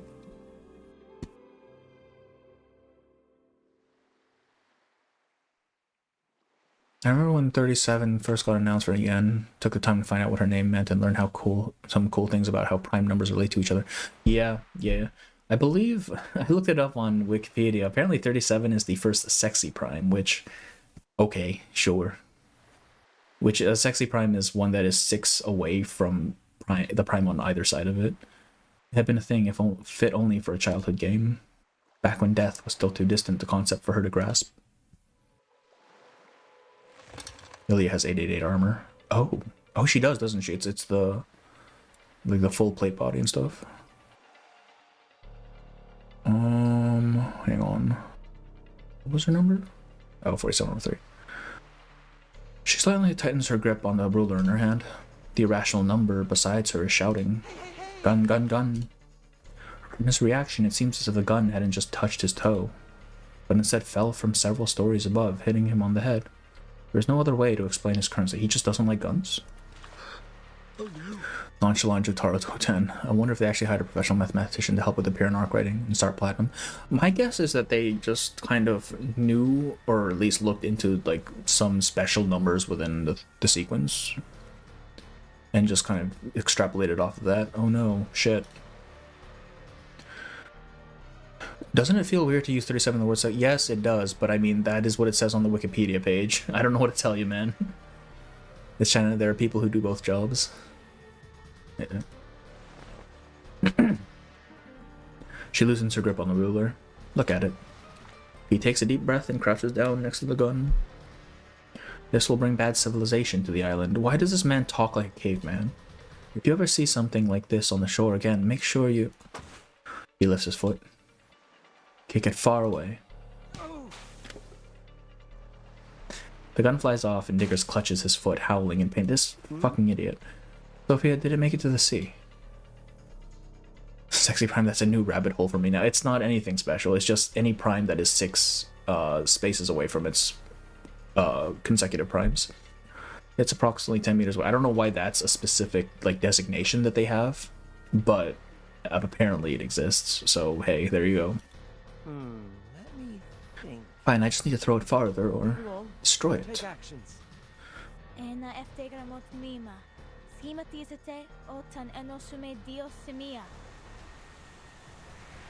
Why are there people calling numbers sexy? Not talking about the... A mysterious arcanum glow flickers on the surface of the sea as he looks at Sophia in disbelief. Go home, Wikipedia, you're drunk. Why? Why? She doesn't offer an answer. What does she do? Sorry. Wait, what did she do? Destroy it. Don't you believe in peace and love? Oh, did she retrieve the gun? In order to protect the peace on the island, I cannot let you touch that gun. Oh, did she put him to sleep? What is going on?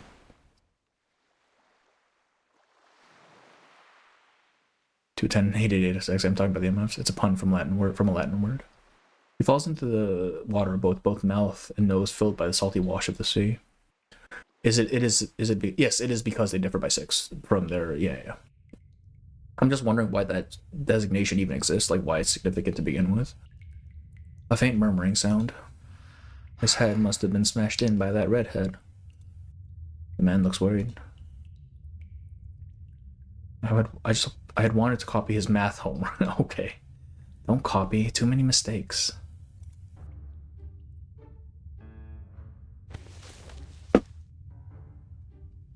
Oh.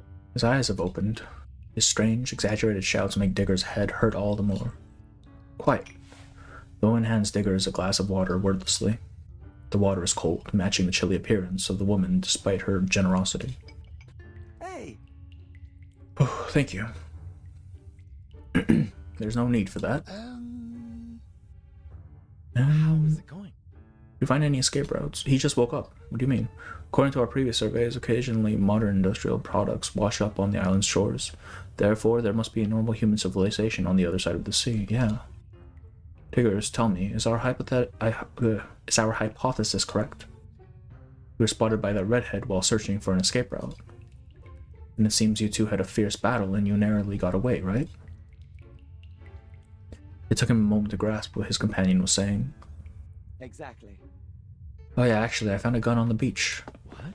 All primes before 37 are 2 digits away from one another. 37 is the first to break the... Oh, so that's why they made that designation. A gun. Fellow's eyes light up. Don't get too excited. It's useless now. Okay. Alright, did you learn anything else useful? The local geography, habits, and most importantly, their duty roster, if they even have one. So what was Route 2 really? Route 2 is, I believe, the slope of a triangle, or right triangle. Like, how you calculate it or something? I haven't taken a trig class in ages. Diggers thinks for a moment, then smiles. Why is it the mother of irrationals? I think it's because you use it to calculate, like, squares or something, or triangles, which are considered, like, perfect shapes, at least for these people. I will not lie, I don't know math, like, at all. It's the first discovered irrational. Oh, okay. The sunset there is beautiful. You really ought to go see it for yourselves. Damn it, I know I shouldn't have sent an artist to scout. Oh, excuse me. Ugh.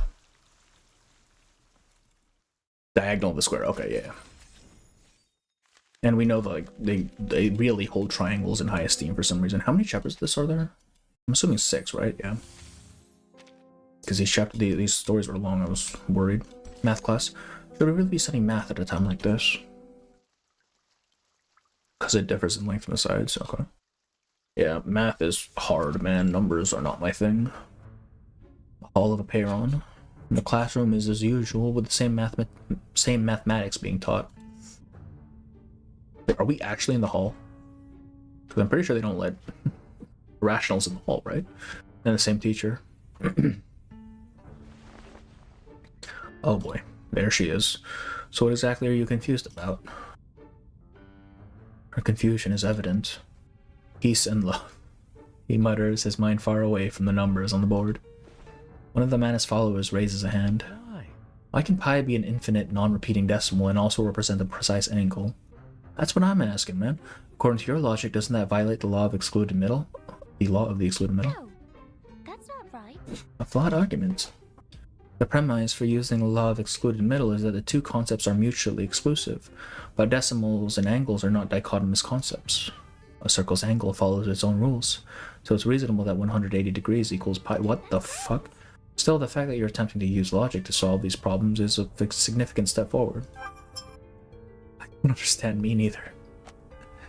Let's see here. That's why 37 keeps saying Sophia's numbers. But yeah, and also I think she just likes 37, or Sophia rather. In fact, Diggers is foreshadowed to be working for Manus in chapter 5. You hear one of the Manus grunts talking about protecting Arden. It was there. Yeah. I I picked up on that like immediately because I was wondering why he got the skin, right? Because at that point I wasn't sure if the skins were canon or not to begin with, so that was basically just confirmation right there. She reviews the steps in its reasoning.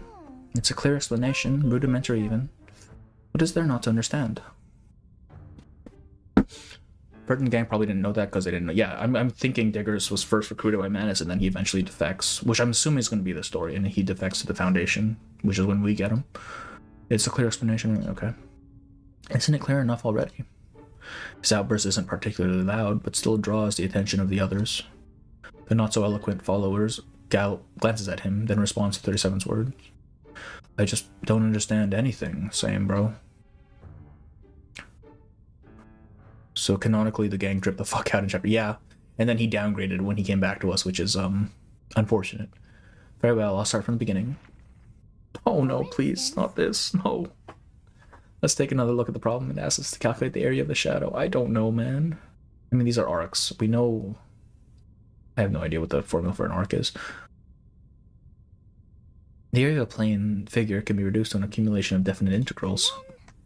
We can establish a system, set shadow area as S, and write out the formula. I didn't take calculus, man. I don't know what this is. It's like this. It's the most straightforward method. However, the solution does lose the elegance of geometry. Even though it's correct, I don't find it to be a good process. I just skipped the math parts. You know, I don't blame you. People don't believe an answer without a good process. Just like how peace and love without actions to live up to the words is just an empty slogan. Oh shit, he's actually self-aware. That's crazy. He's actually self-aware. Is he gonna have an existential crisis? He admits it reluctantly. As for solving this problem, only Kakani's anecdote could be this interesting. I thought Kakani's was good. I didn't think it was bad at all.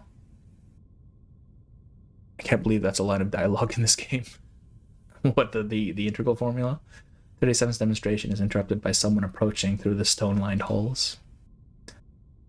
37, the leader is looking for you for Apeiron's trial. Oh, right, this is happening chapter 7. Holy. But I'm in the middle of... Don't worry, I'll take over teaching these irrational numbers. They say it like it's a slur, man. What the hell? These fucking irrationals.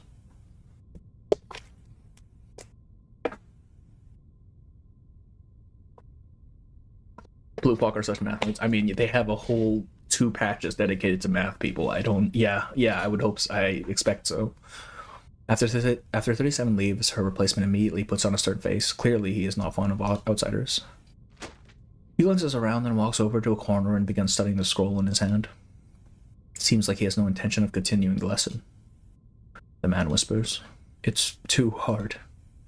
It's just about circumference, and this guy's actually smart. What the fuck?" He sketches the figure out on scrap paper and begins pondering over it. She extends her pen and draws a large X over the figure, then she writes a message to him. "Stop studying, let's talk about our escape." I feel like this guy is actually enjoying himself, though. Compared to Knots in Chapter 7, I'd say it's a pretty tame line with just a bit of math. Yeah, considering how much of it was in Chapter 7, you know. Then I would be chewing my balls if I lied about actually enjoying Kanya's anecdote. I thought it was good. I didn't think it was a bad one at all. I do think a little bit of the setup was maybe a little too much. Like, just... It took up, like, the first like, quarter of the story, which... Fine. Could have been less, I think. Question is how to escape. We know almost nothing about this island. Straight into the Gorgon current, that's what we do. I discovered the route where 6 takes his walks. I planted a bomb there. Once it goes off, we can get out of this place. What? Hold up, Digger's writing is low-key fire. Exactly, right? He's actually starting to make sense, which is crazy. When in the world did you get a bomb? I made it. And fucking Ted Kaczynski over here, what the hell? The man shoots a skeptical look at her. The sound of writing continues. Look, all I'm saying is you copy your homework from me, and making a bomb is way harder than trigonometry. It just hasn't been triggered yet. The man shakes his head. The writing becomes more frantic. Instead of trusting in a bomb, here's a better idea. Let's jump the leader while he's out for a walk. Trust me, before joining Manus, that was basically my main source of income. I don't know, this guy I feel like this guy would fit in here. He clearly enjoys studying. What the hell? Besides, fate is clearly on our side. How else can you explain what happened to me this morning? I found a Browning pistol on the beach. Oh, quite, you idiot. A Browning is... Browning. The island believer who's been flipping through his skull looks up in surprise. It's a type of dessert called a brownie.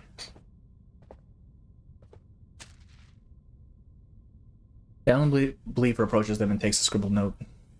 Then a puzzled expression crosses his face. Bomb.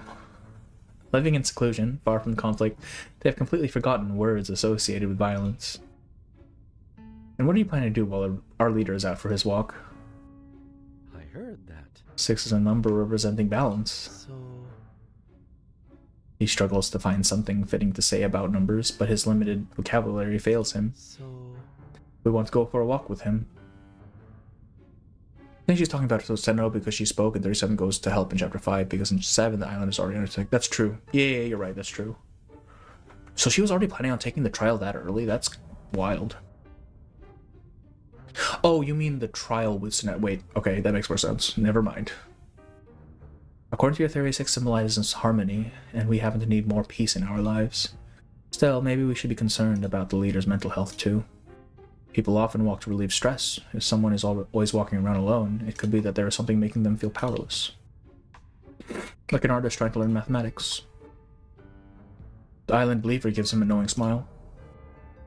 Is that so? I'm curious, how have you discovered these insights into human nature without a proper mathematical foundation? Oh my god. Your spirit of exploration is commendable, but without the guidance of truth, all exploration is fruitlessly cyclical. In order to help you better bask in the light of truth, I believe you must extend today's math lesson. No.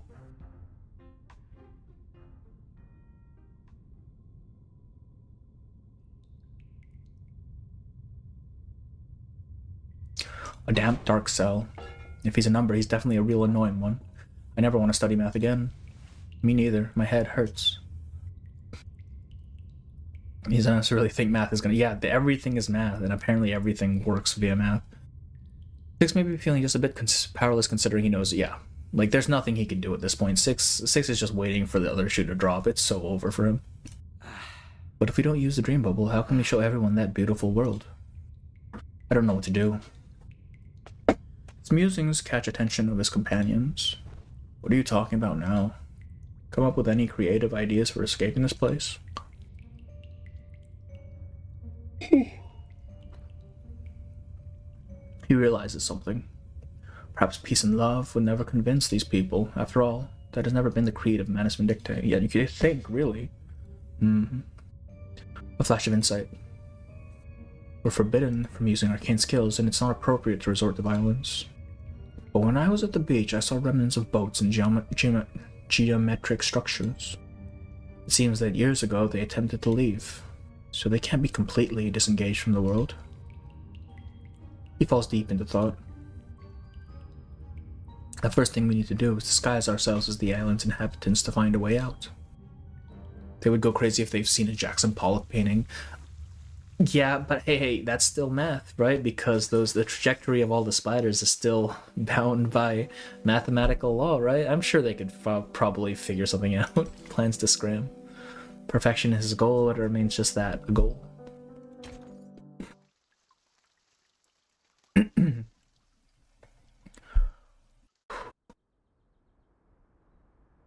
Also, that Manus 1 knows too much. Yeah, he's a little too enthusiastic about this whole thing.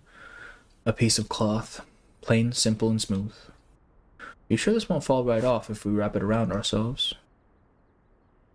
The followers struggle to arrange the cloth into something resembling a robe. It's fractals, yes. Yeah, it's still math. See? Clearly, spatial imagination isn't their strong suit. Oh. This won't work. Anyway, their style of dress involves careful folding and binding, not just wrapping like this. Even their clothing is meticulous, man, gosh. The artist's aesthetic sense kicks in, and with little work they begin to look more like numbers. What a hassle. The followers grumble. So we need to embrace truth to achieve the soul's, Oh my, I never thought I'd find my own language so difficult. You're doing well, but you missed the part. Avoid letting our souls become excessive. This man is follower 1, man. Ensure that the soul does not indulge in excess. She stammers through the sentence. Ensure that our souls do not indulge in excess. Alright. Excellent. Now say it again. The not so eloquent follower takes a deep breath. Ensure that our souls do not indulge in excess. Very good. Now our next item is... See the next item on the list, the artist frowns. Oh no. Studying math. Is this a joke, my friend? Is this a joke? Undercover agents are often exposed due to small oversights. As painful as it is, we have to admit that understanding math will be a necessity here.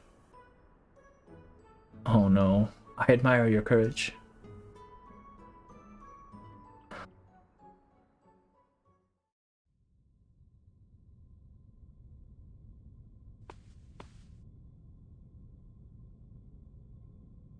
I admire your courage.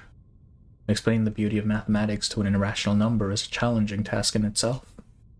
But especially under these circumstances with the emanation approaching. It's not necessary. Shouldn't waste your energy on such trivial matters. 37 turns her face away. I think... How do you know about humanity without knowing math? Have you heard of the MT? I mean, hey, we're on an island, maybe. It's not that they fail to understand math, they just haven't yet freed themselves from the triviality of the world of phenomena. Essentially... Like the golden spiral, that artist may not know its formula or essence, but that doesn't stop them from using it. I believe he's learned something from the classes. Hopefully it brings him closer to the truth. 37's attitude towards irrational seems wildly inconsistent at times, right? I mean, she's great with Sophia, and she's seemingly okay with the madness, but when it comes to Regulus, it's like immediate they start fighting. What the heck? Diggers is from the 60s, so acid is more like, yeah, I'm thinking that man is definitely on something. Those bubbles, they're not just soap. Oh. Oh. Seagulls beyond counting swoop down over the shore. Are we supposed to stroll here like their leader does? What's the point of this? No. No. Regulus has the audacity to eat beans. Yeah, that's that. Y'all not giving people from the old generations enough credit. Sophia would never stoop so low. These MS found a way. He seems a bit disheartened.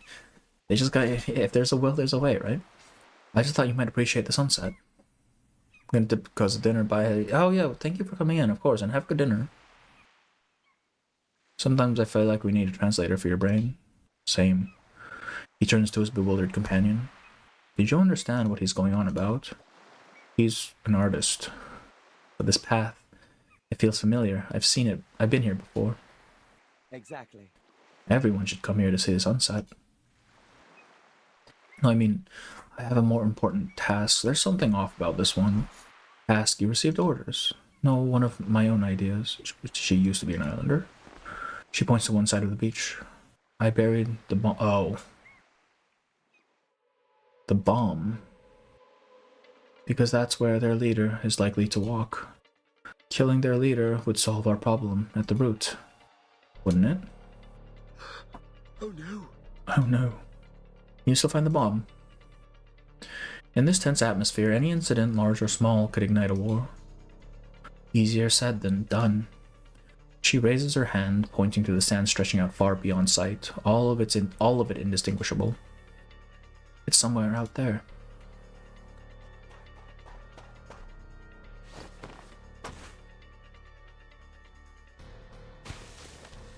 He crouches down, starting his search. Damn. Man's going through it, huh? Soon a shadow looms over him from behind. Did you find it? What do you need? Are you looking for this? In the corrector's hand is a bundle of wires, sensors, and a detonator. No, Sophia. Yes, thank you. That is a very dangerous device. Would you give it to me? You're asking me to place a weapon back in the hands of our would-be attacker. I mean, this doesn't look great for him. Admittedly, looks very, very bad for him. Flower chat. Oh, this is the last one already. Shit. But we must believe in the power of belief. I'm assuming it's only 6. Sophie is bad as fuck. The girl just finds a bomb on the beach. The sudden commotion on the shore has drawn the attention of the man and his followers. Biggers keeps catching L's. He doesn't know when to back down, man. He pulls out a pistol, aiming it at Sophia. I'm warning you, don't move. Right, because Sophia knows. She sighs softly, because she's not a native. As expected, an irrational number is born irrational. It is an insurmountable divide. Oh, Sophia. Oh no.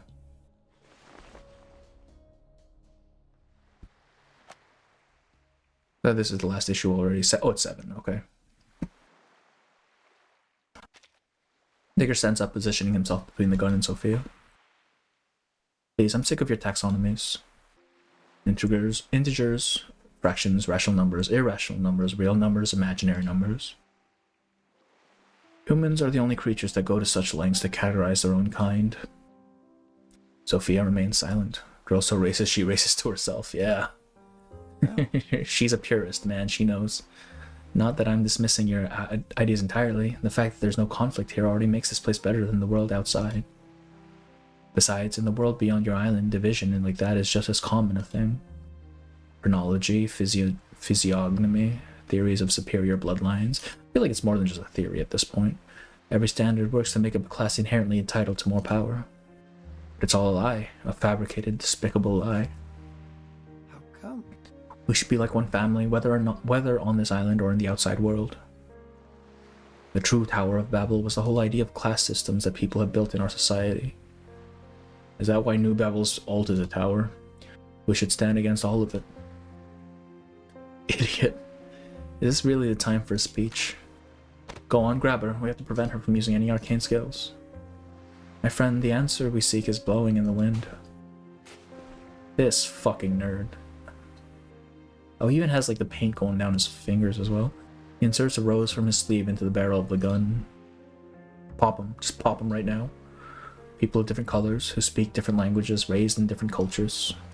So much of what we are isn't chosen by us, and we should never have become barriers. Should never have become. We're all born into the same world, and we'll all die. He's mirroring something Verton says. Like, Verton says the exact same thing in chapter 3, right? The exact same thing. We're all in the same world. I wish you peace and love, my brothers and sisters. Now, brother, don't use that waterlogged gun. It won't fire. His voice is full of concern. It might misfire.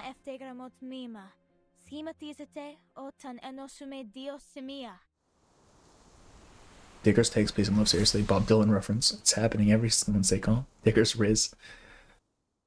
Digger's calling Sophia calling Digger an irrational with a hard eye. Yeah, she's a geometric construct descends from the sky, binding his limbs. Why? Why does the road to spreading peace and love have to be so difficult? It shouldn't be this way. From England to France and from France to this island, I've said so much, but it feels like my words never turn out right. What do I have to do to keep conflict and strife away from this world? Actually, it was an impressive sermon. For a moment, my resolve wavered, and I almost believed in the world you described. Which is precisely what frightens me. the scripture says. Rhetoric often obscures the essence. That's what the school has taught me. And now I'm passing that truth on to you. You saying I haven't done enough. Sophia does not give him the answer he is hoping for. I'm sorry. As for this bomb, I'll report it to the leader and let him decide accordingly. Until a judgment is made, neither you nor your companions will be harmed.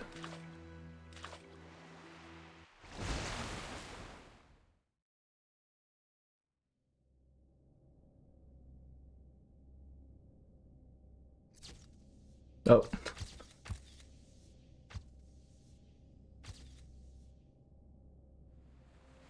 So what is the truth that racism is good, Sophia? Under the influence of an arcane skill, he gradually loses consciousness.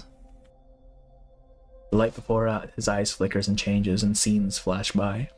It is as if he were drowning in a spiritual current. As the last rays of sunlight fade away on the silent shore,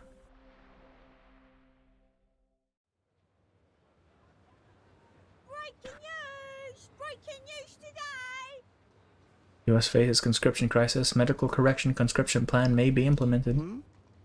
Today's newspaper said it's just feeling nostalgic. It's a memory.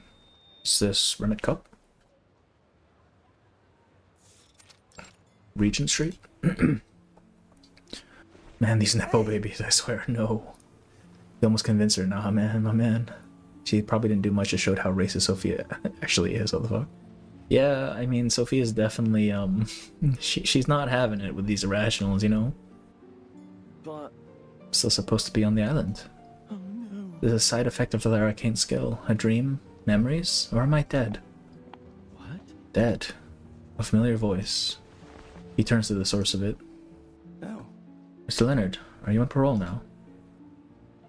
The voice belongs to Leonard Evans, a notorious charity scammer who is supposed to be serving time in prison. Excuse me. Diggers is another of his victims, though he doesn't realize this at the moment. That's quite a sense of humor you've got. Just 3 minutes ago, you were telling me how bad you felt for not donating more. I was just about to tell you that it's not the amount that matters, but the thought. The most racist irrational, yeah. Eric wasn't racist, was she? Did she do anything in her story? I don't remember that. He remembers. Exactly. But I was just about to ask, will you personally deliver those supplies to the victims? Of course, you can trust me. Alright. Splendid. He reaches into his pocket, then makes a troubled expression. Man, the most racist yeah, easily the most racist arcanist. Bar none, man. That man he hates humans. If you don't have any cash, a check will do. Diggers pulls out a hand. Well, he actually might be like all the old people in the Indian chapter 1.3. They hate humans pretty badly as well. Diggers pulls out a handful of coins totaling 5 pounds and 13 shillings. Turn clear the arcanist powerless old father. Leonard sighs. Sir, before you engage in charity, perhaps you have to buy yourself a meal. Damn, even Diggers is so poor that the scammer doesn't even want to scam him. That's so sad. Wait, Leonard, is there nothing else I can do? I could paint posters or even some graffiti. Or I could create dream bubbles with my arcane skills, allowing people to glimpse a brighter future. Ah, certainly. The charity scammer pauses, a smile spreading across his face. In fact, we're planning a charity gala. It's sure to be attended by some very influential people. I believe your dream bubbles might enhance the atmosphere, and if we can make those ladies and gentlemen happy, they'll be sure to donate even more. 37 is down with the rational numbers, but bean eaters get thrown in the dungeon and never seen again. See, I don't think... Did Regulus even eat a bean before, like, she started getting blasted by 37? I feel like 37 just immediately started, like, lambasting her the moment she realized she was irrational. Of course she'll be compensated. How does 50 pounds sound? What? No, I won't do something like that. Maybe you didn't know, brother, but those upper-class rich people are the ones behind all the war and suffering in the first place. Who hate beans? They make their fortunes and then use these so-called charity events as a way to avoid taxes. My bubbles are not for their enjoyment. Oh, she had coffee on her. Oh, was that what it was? Leonard coldly chuckles. You've lost your mind, mate. With that, he strides away. Regulus is quite yeah, Regulus... I feel like that's just friction that was going to happen no matter what. Oh.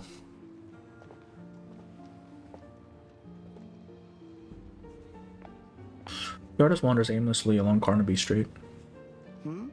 This place, I used to love eating here, but didn't it close down? And these posters. The increasing number of anomalies raises his suspicion more and more. Sophia, if she was a bean eater, and said, where are the irrationals? You are an irrational number 2 with a hard eye. God damn. Irrational, yeah, it's just a slur at this point, come on. The artists count out a few coins and stop the newsboy selling papers. Goddamn irrationals. 1 paper, please. He skims past numerous sensational headlines and quickly finds the date of publication. What? February 7th, 1966. Yeah, we're back in 66.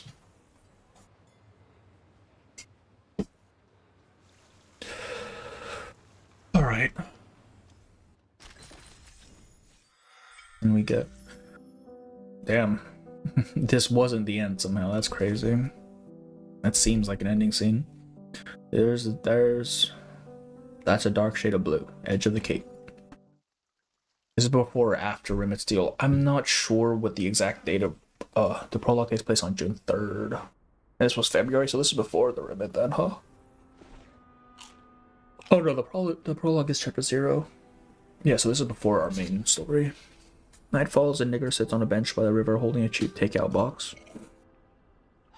He stuffs his mouth with food. Munch. Could it be that Sophia can reverse time with her arcane skill? Ain't no goddamn way. Or is this just a big illusion that I've conjured up? Charity scammer the completionist. This is gonna be peak, just as peak as Eric's. Okay, let's see it. Woof woof. Hey. Puppy. Oh, this is okay. Wait. The puppy's red eyes are fixed on to the meat on his fork. Okay, no, it's not. It's not one of Pickles' friends. Go on, eat up. In the quiet night, the evening star twinkles above the dark purple horizon. Guess it doesn't really matter how I'm back here. No strange languages, no strange doctrines. So for now, I'll continue spreading my art, speaking out for those who pursue peace and love. He falls silent, an unusual occurrence. Wait, when did he... Were they in the jail cell when he started hallucinating all this? Or was this at the beach? The gust of night wind blows a crumpled poster to his feet. Because if they're in the jail cell, then it's probably the A&R, right? Making him hallucinate. A grand art gathering coming soon to Carnaby Street. An unprecedented Arcanum feast, an unparalleled grand march. Against war, against everything. The exaggerated slogans pique his interest. Exactly. I need to do more. People trust actions more than words. This is where I'm needed.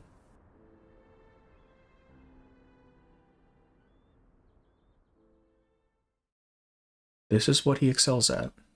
There is no need for preparation. It all flows naturally and seamlessly. This is definitely, yeah, it's definitely a dream. I'm just wondering if it's something inflicted by Sophia or if this is the island doing it. Oh.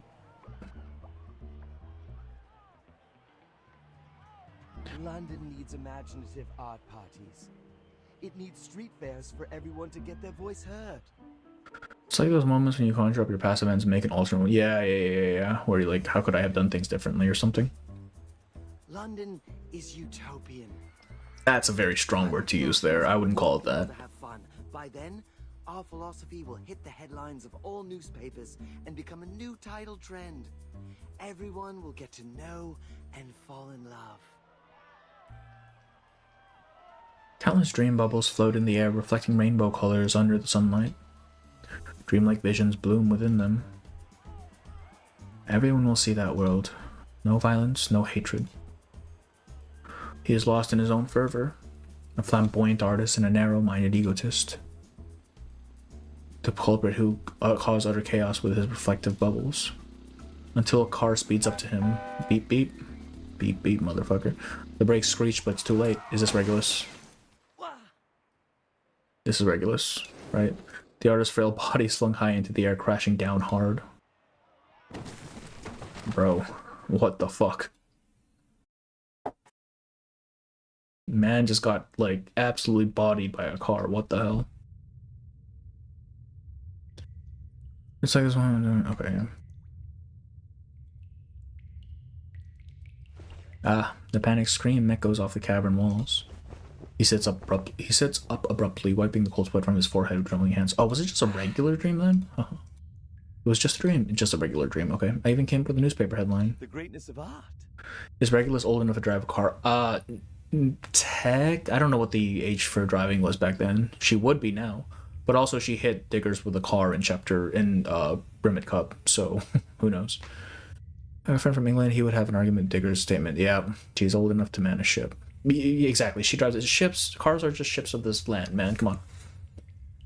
It was a motorcycle, oh, was it a motorcycle she hit him with? Pioneer artist dies for peace and love. Or maybe it should read, Chaos Instigator dies, peace restored to London. If I'm lucky, they might even include some of my ideas.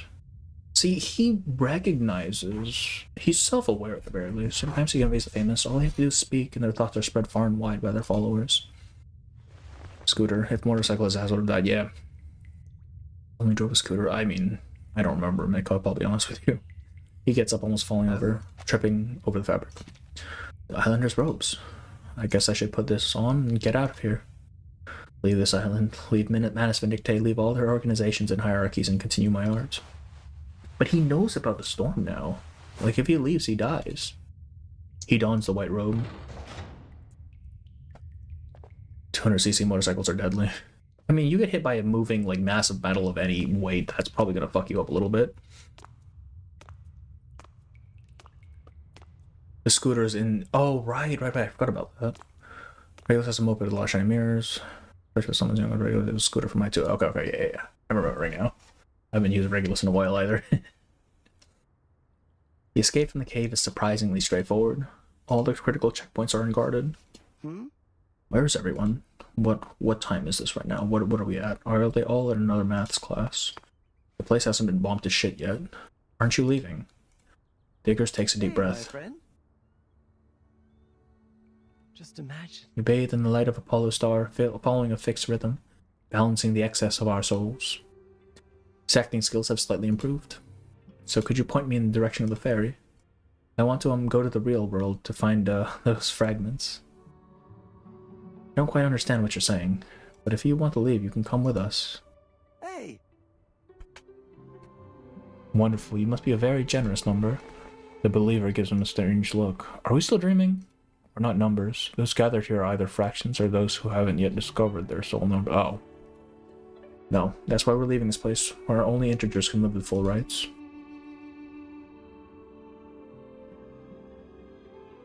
I prefer I1. Yeah, I like the glasses and the hat. It just looks a lot cooler, I think. And we're on the same page. It's rare to find like-minded people on this little island, so where are we headed now? Forward. A lady promised us that the envoy would be waiting ahead to meet us. This is still before Chapter 7 then, at the end of the cape. Hey! Take me with you. Please take me with you.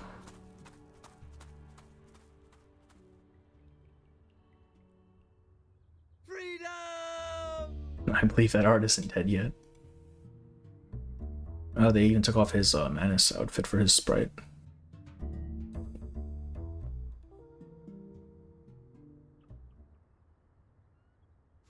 Welcome diggers to Manus again. And then after this he somehow ends. See, I like this. This actually gives him a character. Like, he's more than just the annoying fucking guy in 1.1 now. I mean, he does believe in his shit, but he's kind of a purist, isn't he? Like, he doesn't compromise on things, and that's what leads to problems.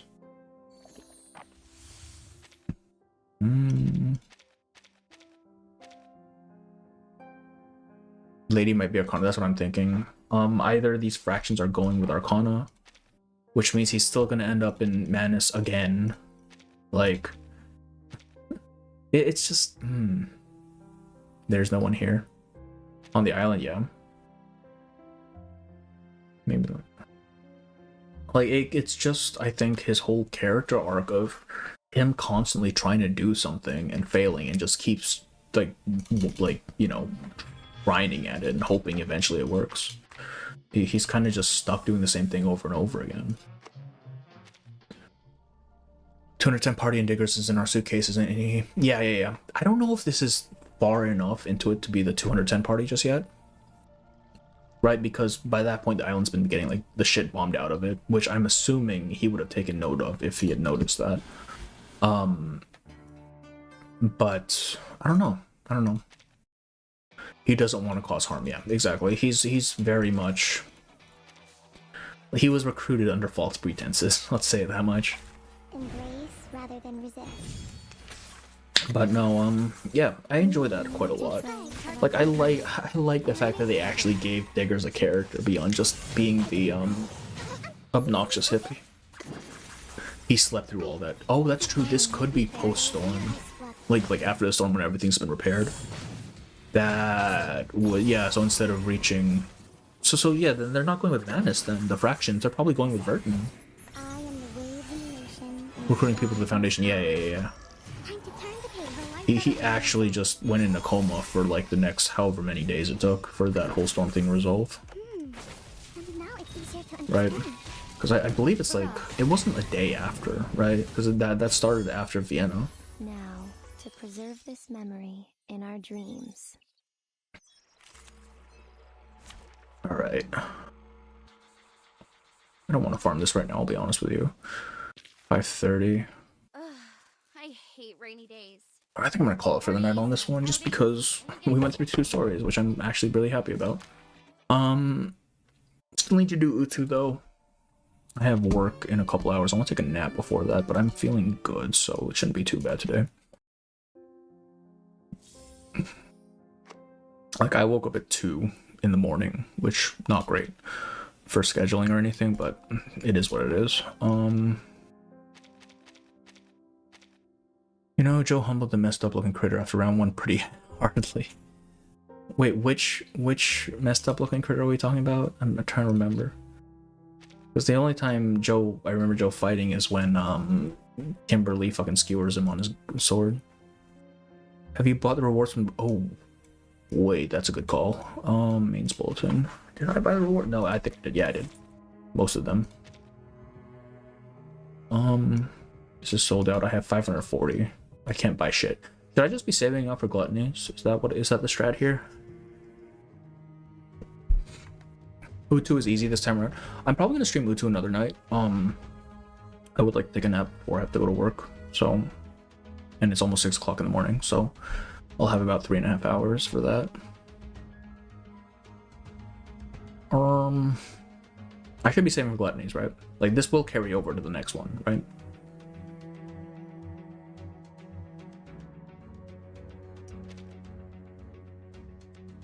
The shop fully cleared before the last stage opened. I think I had extras from last time, but it's probably just so you can like start stockpiling for this as well. It's gonna be, okay, safe. So no reason for me to buy anything here then. Fantastic. Did I don't remember if I finished the second one or not. Oh, I did. Hey, look at that. Okay, so I did do it. Goodbye to Boyle. Yeah, I'm going to bed. We'll see when I do the next stream for Utu. We still have like a couple days on it, so I'll put a post up as usual. So yeah. Yeah, that'll be it, I think. Thank you guys for coming in. That was a really fun stream. I will see you guys next time, alright? Bye-bye.